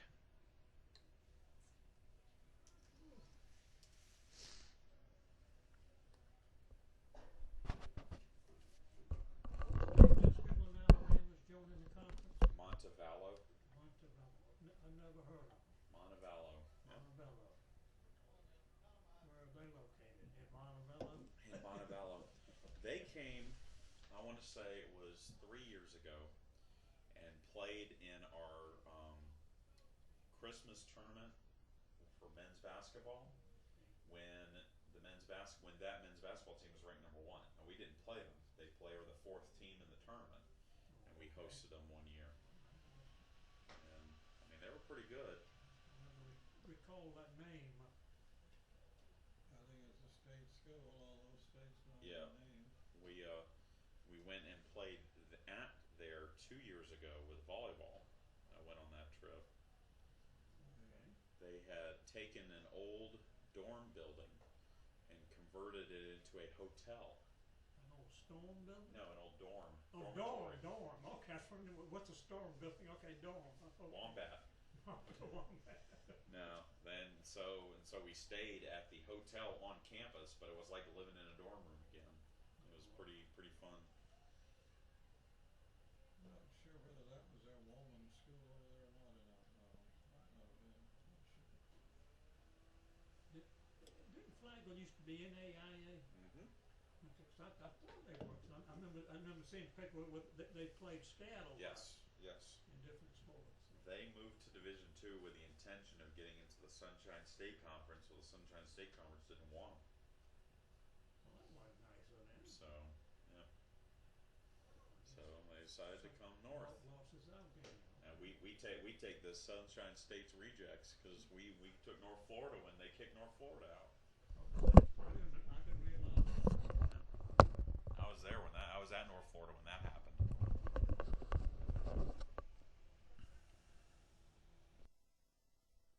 Zach Stanton leads off the top of the 6th inning for Georgia Southwestern in a 7-1 ball game. Stanton has fouled out and has grounded out. And he faces right-hander Thomas Gray, who's beginning his 6th inning of work.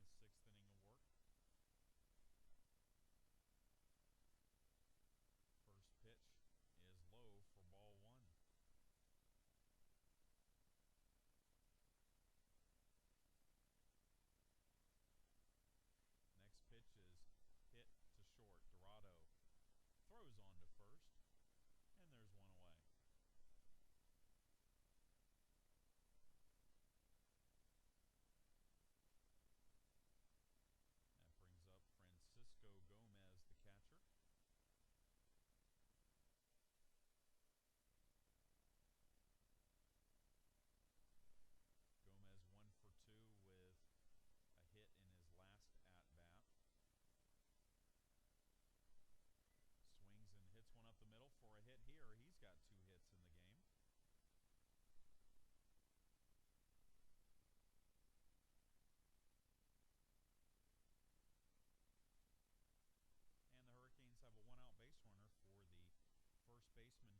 pitch swung on and missed, strike three. And that is the second strikeout for Gray. And with two down, it brings up the right fielder Heath Locke, who was 0 for 1 officially, hit into a fielder's choice his last time up. Had a sacrifice fly, which accounts for the only run for Georgia Southwestern. That was back in the second. Big swing and a miss, and it's 1-1. The 1-1 delivery is high, making it 2-1. The 2-1 pitch. Off-speed pitch, that's a strike. It's 2-2. Well, fans, this Friday here at Alumni Arena will have a special event honoring retiring athletic director Dr. Eddie Anschbacher, who will step down on April 1st. A reception to be held in the arena. That will be at 5 o'clock on Friday, March 27th. Open to the public. If you happen to be in the area, come by. Anschbacher stepping down after nearly 30 years at Armstrong in one form or another. He began his Armstrong career as a member of the baseball team, and he played before head coach Joe Roberts took over the ASU program, so that tells you how long ago that was. But coached the AASU men's soccer team in the 80s, coached the cross-country team in the late 80s, early 90s. Ground ball to short. Dorado will throw on to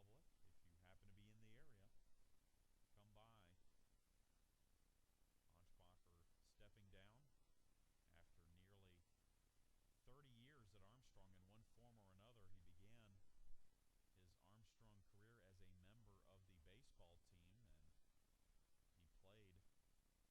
probably did. I'm good. I think they've had enough. They were here at the beginning.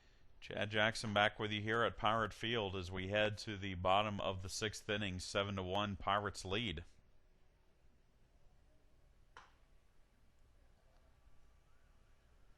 I think I was muted last half inning. I apologize for that. The Canes got one hit by Francisco Gomez, but other than that, Gray got out of the inning. And now it will be the 8-9 one-hitters in the order for Armstrong Atlantic against Georgia Southwestern right-hander Tyler Daniel, who begins his third inning of work. Carlos Cardozo Kendo looks at a pitch high for ball one. Carlos 0 for 1 with a sacrifice fly.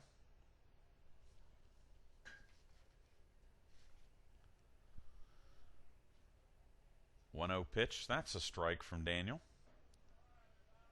And it's 1-1.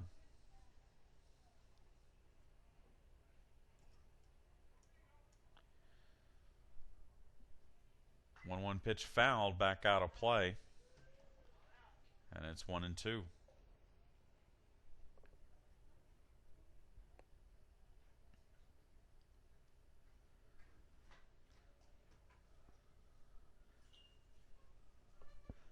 The 1-2 pitch from Daniel. Just got a piece of it. Did Cardozo Oquendo to stay alive as he fouls it off. Well, as I was talking to myself last half inning, I was telling you about the retirement ceremony reception for Athletic Director Dr. Eddie Anschbacher that's taking place this Friday here at Alumni Arena, March 27th at 5 p.m. as Cardozo Oquendo strikes out. For out number 1, Dr. Anschbacher's last day as athletic director at AASU will be on April 1st. So a reception will take place showing highlights and featuring a special presentation by President Jones as well as the former AASU men's soccer players.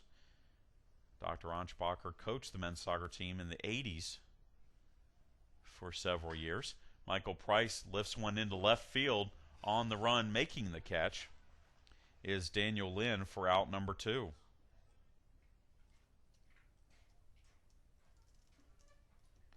And that brings us back to the top of the order for Josh Wilson. Wilson 1 for 2, walked his last time up, hit an inside the park home run to right field, as well as struck out. That reception is at 5 p.m. on Friday.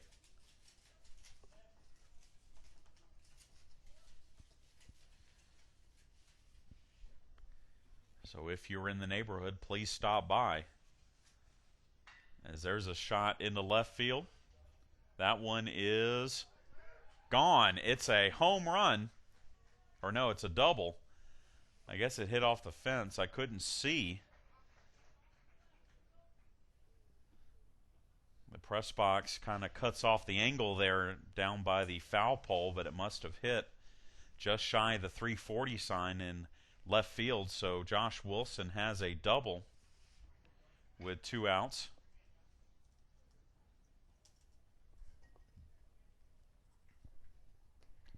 And it brings up Juan Dorado.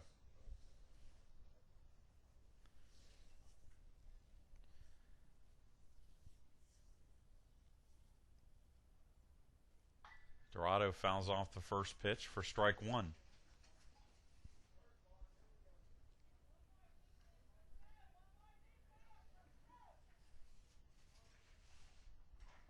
Seven to 1 Pirates lead, bottom of the 6th. Josh Wilson with a 2-out double. He leads away from second, swinging a ground ball foul down the third base side for strike 2.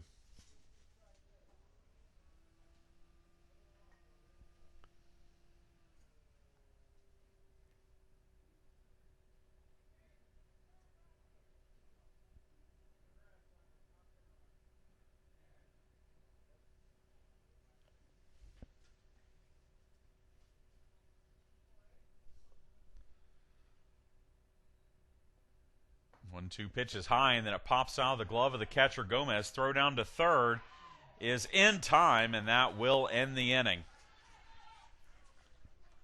So that's twice Gomez has cut down a runner at third for the third out of the inning. We are through 6 here at Pirate Field. It is 7-1 Armstrong Atlantic.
Top of the 7th inning here at Pirate Field.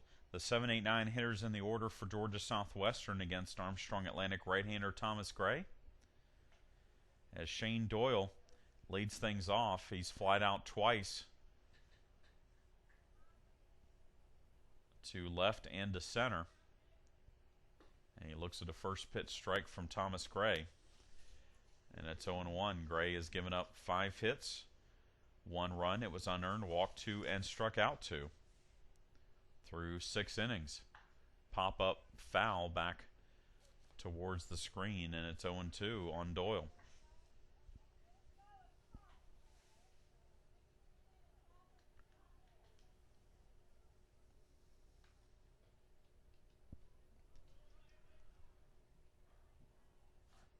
The 0-2 pitch from Gray. Lifted into center field. Michael Price will make the grab for out number 1.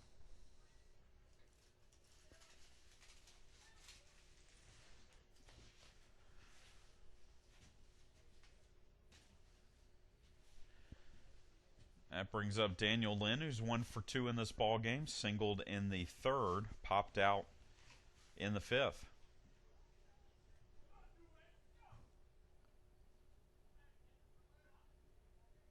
Off-speed pitch, that's right there for a strike, and it's 0-1.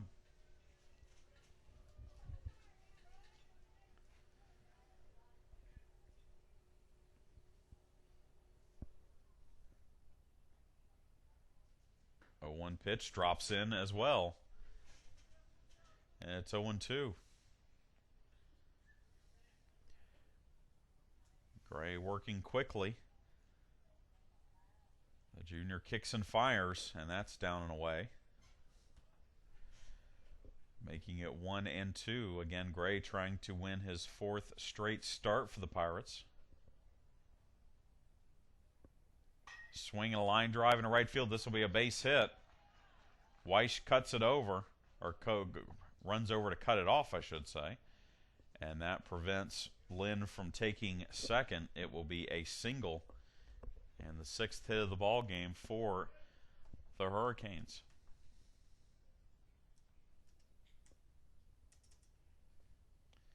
And that brings up the center fielder Chris Lingham, who is 1 for 2 with a pair of stolen bases today.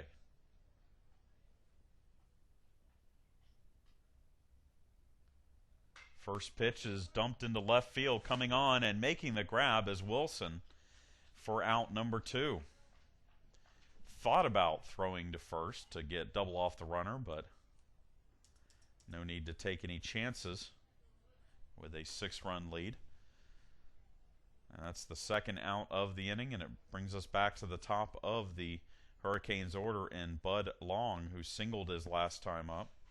He is 1 for 3. Shows bunt, takes a pitch low for ball 1.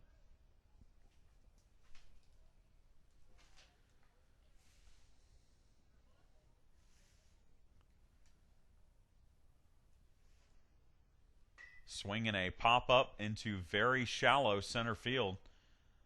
Michael Price makes the catch, and that retires the side. Georgia Southwestern gets a hit, but nothing else. We head to the bottom of the 7th inning. It's the 7th inning stretch. Stand up wherever you are. Pirates lead it 7-1.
Juan Dorado fouls off the first pitch from Tyler Daniel. Leading off the bottom of the 7th inning, one defensive change for the Hurricanes, as Kevin Carroll has come into play shortstop for Shane Doyle. Dorado looks at a pitch low for a ball, making it 1-1. Dorado was at the plate when Josh Wilson was thrown out at third, trying to advance on a ball that popped out of the glove of Francisco Gomez, but it did not advance far enough. Gomez threw out Wilson at third, and the Pirates have actually made 2 outs, 2 third outs at third base in this game. The 2-1 pitch, that's well outside, and it's now 3-1.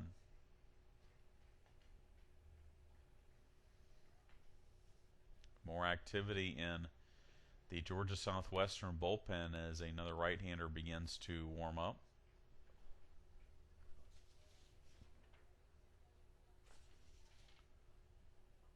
As ball 4 is issued to Dorado. And that's the second straight walk he has drawn. And it brings up the right fielder Alex Weish, 2 for 3 with an RBI single in this game.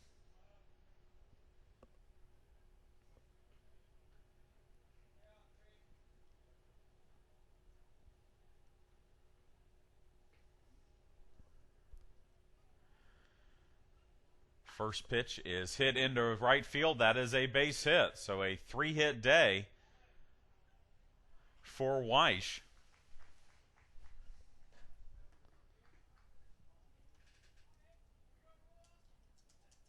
And the Pirates have runners at first and second with nobody out for Kenny Cale. 1 for 3 with a double in today's ball game.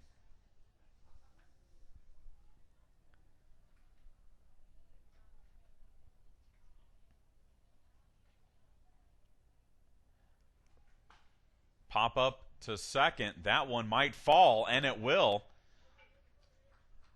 A bloop base hit to right. And the Pirates have loaded the bases here in the 7th.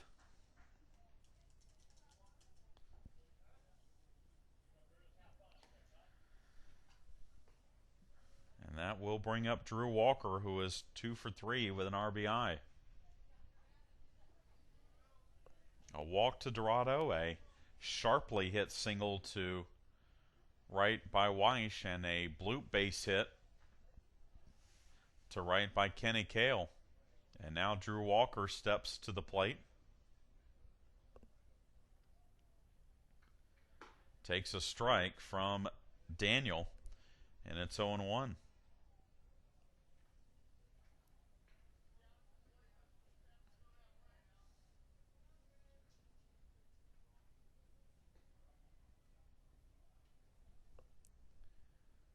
The 0-1 pitch, lined up the middle.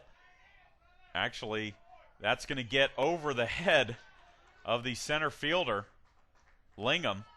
Walker digs for 3, and that will be a bases-clearing triple. It was hit sharply, and I never picked it up off the bat of Walker, and it hit just shy of the warning track in center field.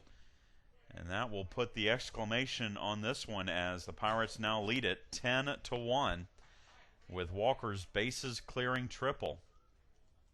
And that looks like it will be it for Daniel as Brian McLean comes to the mound. We'll step away and come back. You're listening to Pirate Baseball.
The new pitcher for Georgia Southwestern is sophomore right-hander Bud Fuller, a 5'10", 160-pound right-hander from Plains, Georgia.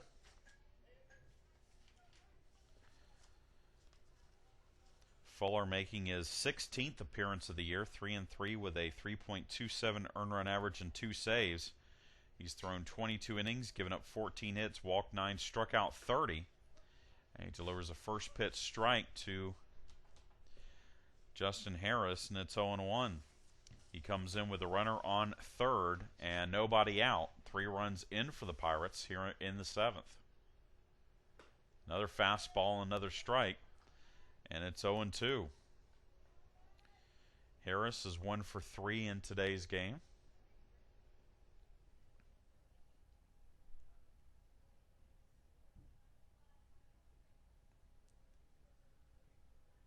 Swings and misses at a pitch in the dirt. And that will be it for Harris as he strikes out for out number 1.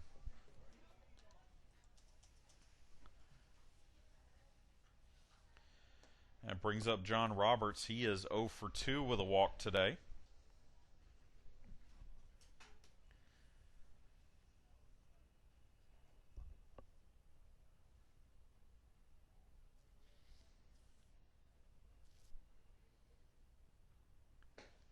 First pitch to Roberts is low for ball 1. 10 runs on 12 hits for Armstrong Atlantic. 1 error, 1 run, 6 hits, 1 error for Georgia Southwestern. As that's a line drive to third. Stanton throws out Roberts at first for the second out of the inning. And Fuller is 1 out away from getting out of the jam.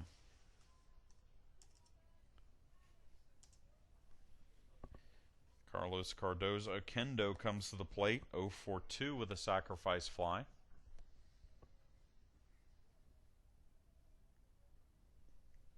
"12 hits by the Pirates as Cardozo-Oquendo swings and misses for strike 1. All 12 hits by the top 6 hitters in the lineup for the Pirates. The bottom third of the order for Armstrong, a collective 0 for 8. So the Pirates getting it done at the top of the order today. Swing and a miss again, and it's 0-2 on Carlos.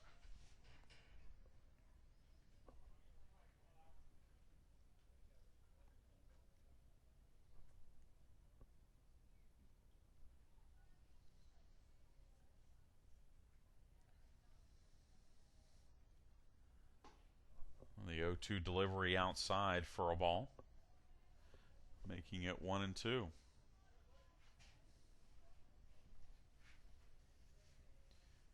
Drew Walker on at third. The 1-2 pitch from Fuller is swung on and missed, strike 3. So Fuller sets down the Pirates 1-2-3. We are through 7 innings here at Pirate Field. It's 10-1 Pirates.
We move to the top of the 8th inning. Armstrong Atlantic has brought in junior right-hander Brian Roby. Roby 2-0 with a 1.64 earned run average, making his 6th appearance of the year. 11 innings pitched, 6 hits given up, 2 runs, walked 4, struck out 10. And he faces the 4 hitters in the order for Georgia Southwestern here in the 8th. Bo Parker hits one into right field. On the run is Weish. He will settle underneath it and make the grab for out number 1. So Thomas Gray goes 7 innings, gives up 6 hits, 1 unearned run, walks 2, and strikes out 2. As he is in line to improve to 6-1 on the year. Zach Stanton steps into the batter's box 0 for 3 in this game. Looks at a strike from Roby, and it's 0-1.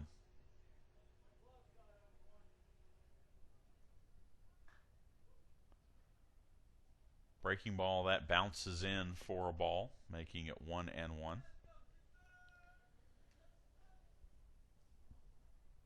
Roby pitched on Wednesday down at Grayson Stadium.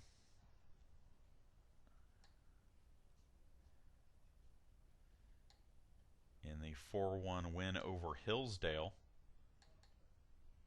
He threw 4 innings of 2-hit shutout ball, walking 1, striking out 4 to take the win against the Chargers.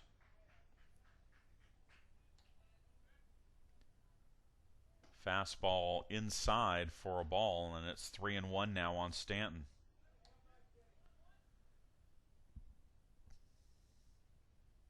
Three-one pitch. That's hit to deep right field. That is curving, though, and it is a foul ball as it was hit out of the park, but it was hit foul. So it's just a long strike.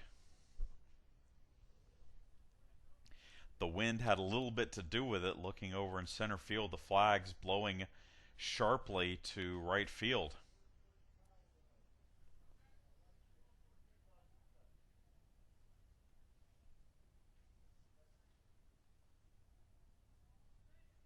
So the full count pitch, again, hit foul down the right side.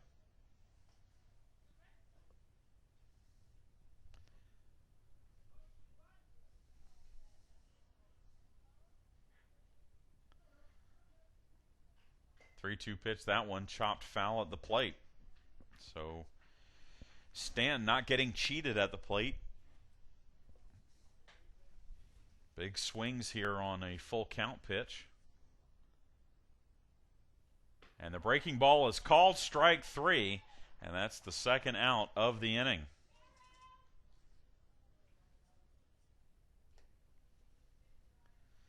So 2 down now, and the catcher Francisco Gomez comes to the plate. He has a 2 for 3 day.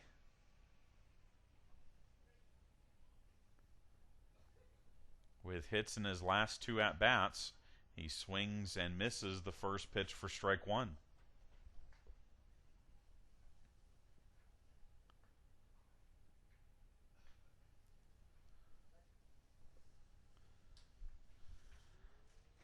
Oh, 1 breaking ball drops in for a strike, and it's 0-2. The junior from Wilsonville, first year as a Pirate, 0-2 delivery. Popped up, foul territory, that will get out of play.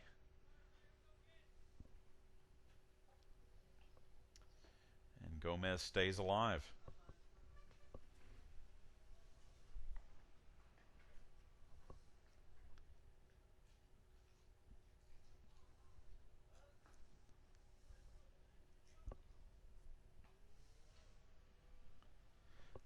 The 0-2 pitch from Roby popped up.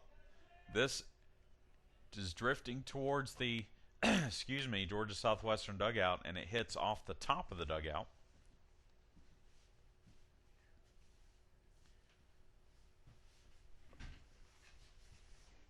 So the count is still 0-2 on Gomez.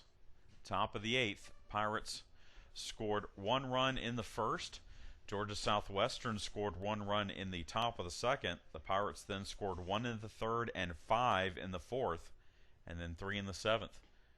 The 0-2 pitch is outside for ball 1.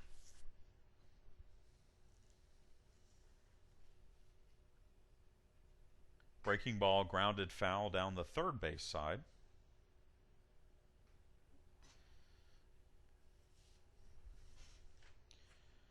Pirates have now scored 10 or more runs in 5 of their last 7 games. As that pitch is inside, that's 2-2.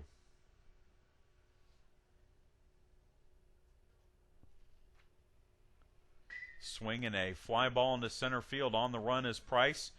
He will make the catch, and that will retire the side. So Roby comes in, works a 1-2-3 eighth. We head to the bottom of the eighth. It's 10-1 Pirates.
Bottom of the eighth inning here at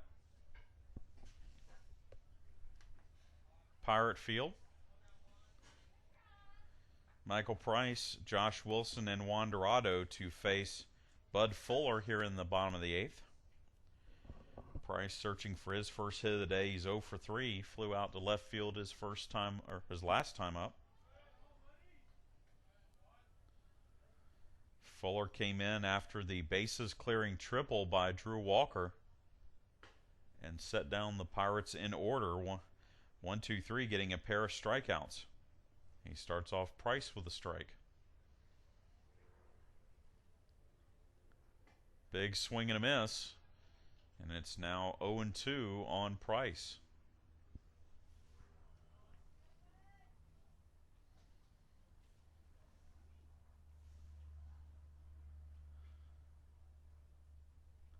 O2 pitch, top to third. This could be a tough play. And safe at first on the infield hit is Michael Price. Stanton had to barehand it, but even as he grabbed a hold of it and fired on towards first, Price had already beaten it out.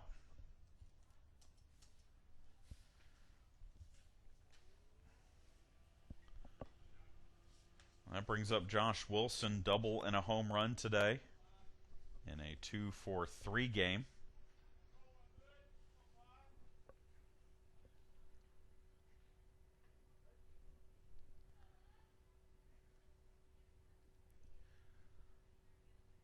Fuller's first pitch to Wilson is low for ball 1.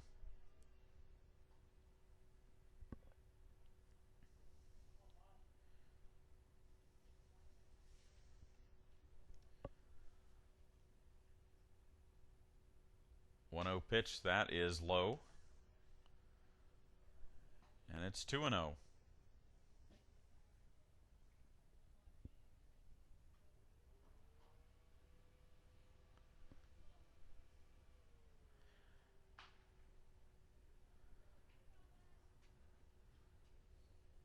Again, the Pirates will have one non-conference game during the midweek this week, hosting Flagler on Tuesday at 3 o'clock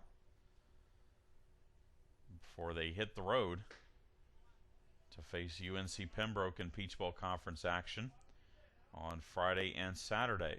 Pitch is a strike, and it's 2-1 to Josh Wilson. Swing a little check swing foul down the third base side. Calvin Culberson makes the play in the third base box, and it's 2-2.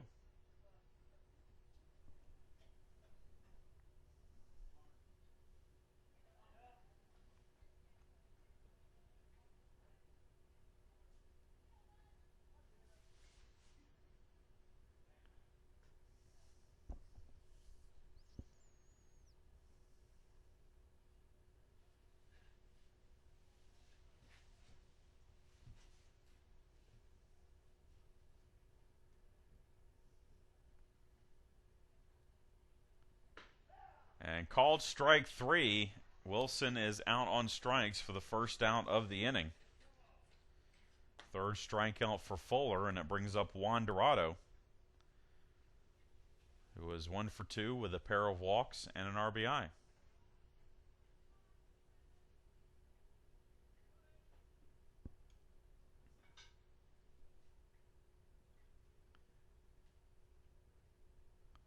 First pitch is high for ball 1.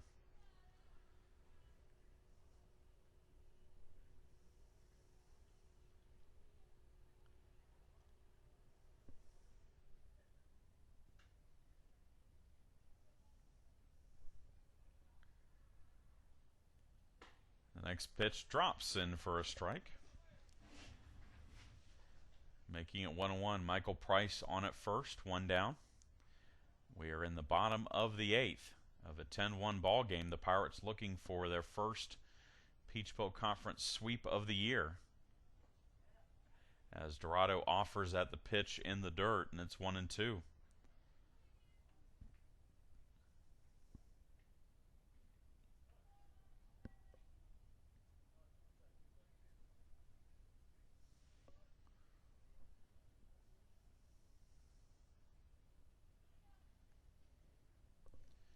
The 1-2 delivery. Grounded up the middle. Flip to first for one, second for one, on to first. It is a 6-4-3 double play, and that retires the side. The Pirates get a hit, but nothing else. We go to the top of the 9th. It is 10-1 Armstrong Atlantic.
Chad Jackson back with you here at Pirate Field as we head to the top of the 9th. Cody Adams, the first baseman, will lead things off against Brian Roby. Roby delivers a first pitch strike. 10-1 ball game. The Pirates trying to close out their 17th straight win of the season. Swing and a miss, and it's 0-2 on Adams. who struck out in his only previous at-bat in this game. The winning streak started 20 days ago for the Pirates. On March 2nd, a 7-6 win over Francis Marion on a Monday before the Savannah Invitational. Has called strike 3. Roby gets Adams looking on the curveball. And there's one away. The Pirates then ran through the Savannah Invitational with 13 straight wins. And then came out yesterday and took 2 from Georgia Southwestern. Roby delivers a first pitch strike to right fielder Heath Locke, who was 0 for 2 with a sacrifice fly. His hardest hit of the day came in the outfield when he collided with the right field fence on Josh Wilson's inside the park home run. Pitch is inside, and it's now 2-1 on Locke. Pirates ran together a 20-game win streak back in 2006 that was the 3rd longest in school history. They'll have a chance to equal that if they get past Flagler on Tuesday and go to Pembroke.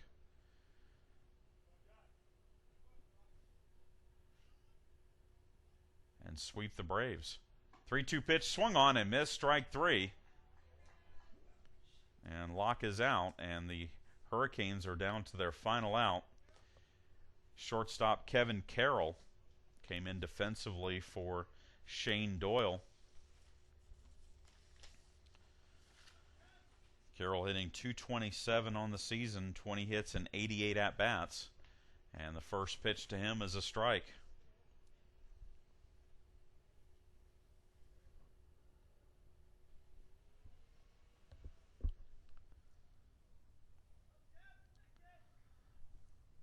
The 0-1 pitch popped foul back behind the stands, out of play.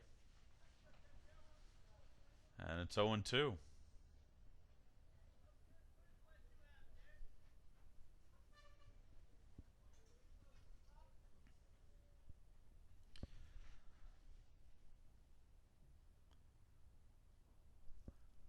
The 0-2 pitch from Roby is grounded past a diving Drew Walker down the left field line. That will be a double for Carroll.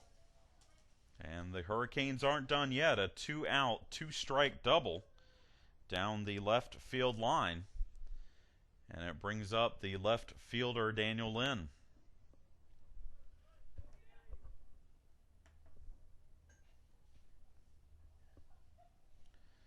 Lynn is 2 for 3 with a pair of singles today.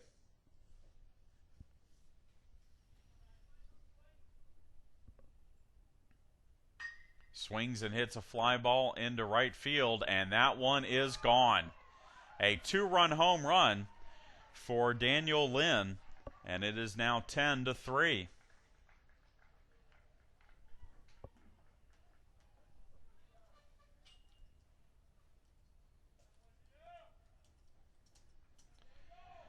For Lynn, his first home run of the season and second home run for the Hurricanes this weekend. Zach Stanton had a 2-run shot in our first game on Saturday. And that brings up the center fielder, Chris Lingham.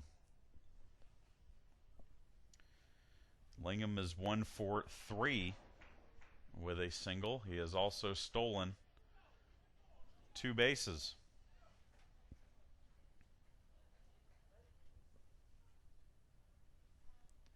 First pitch from Roby is a strike, and it's 0-1.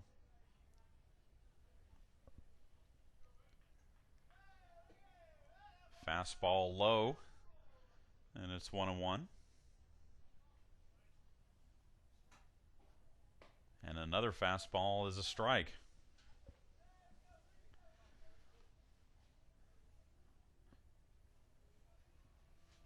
One-two pitch hits him. So twice, Roby's had the final strike on a batter, only to let him get away. And we go back to the top of the Georgia Southwestern order in Bud Long. It was 1 for 4.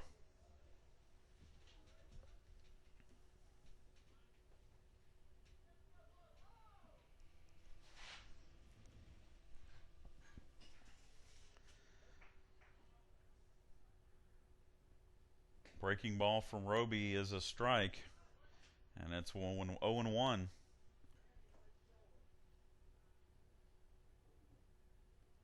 Another breaking ball, but this one stays high. Roby working quickly, just trying to get that final out. Ground ball to second. Carlos Cardozo-Kendo flips it to Dorado, but it gets past Dorado, and we're safe all around.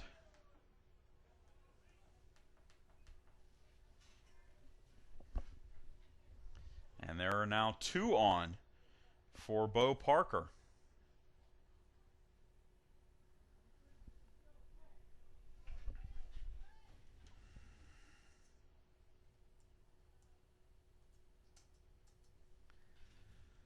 Parker grounds one to first. Kenny Cale will take it himself, and that will end the ball game.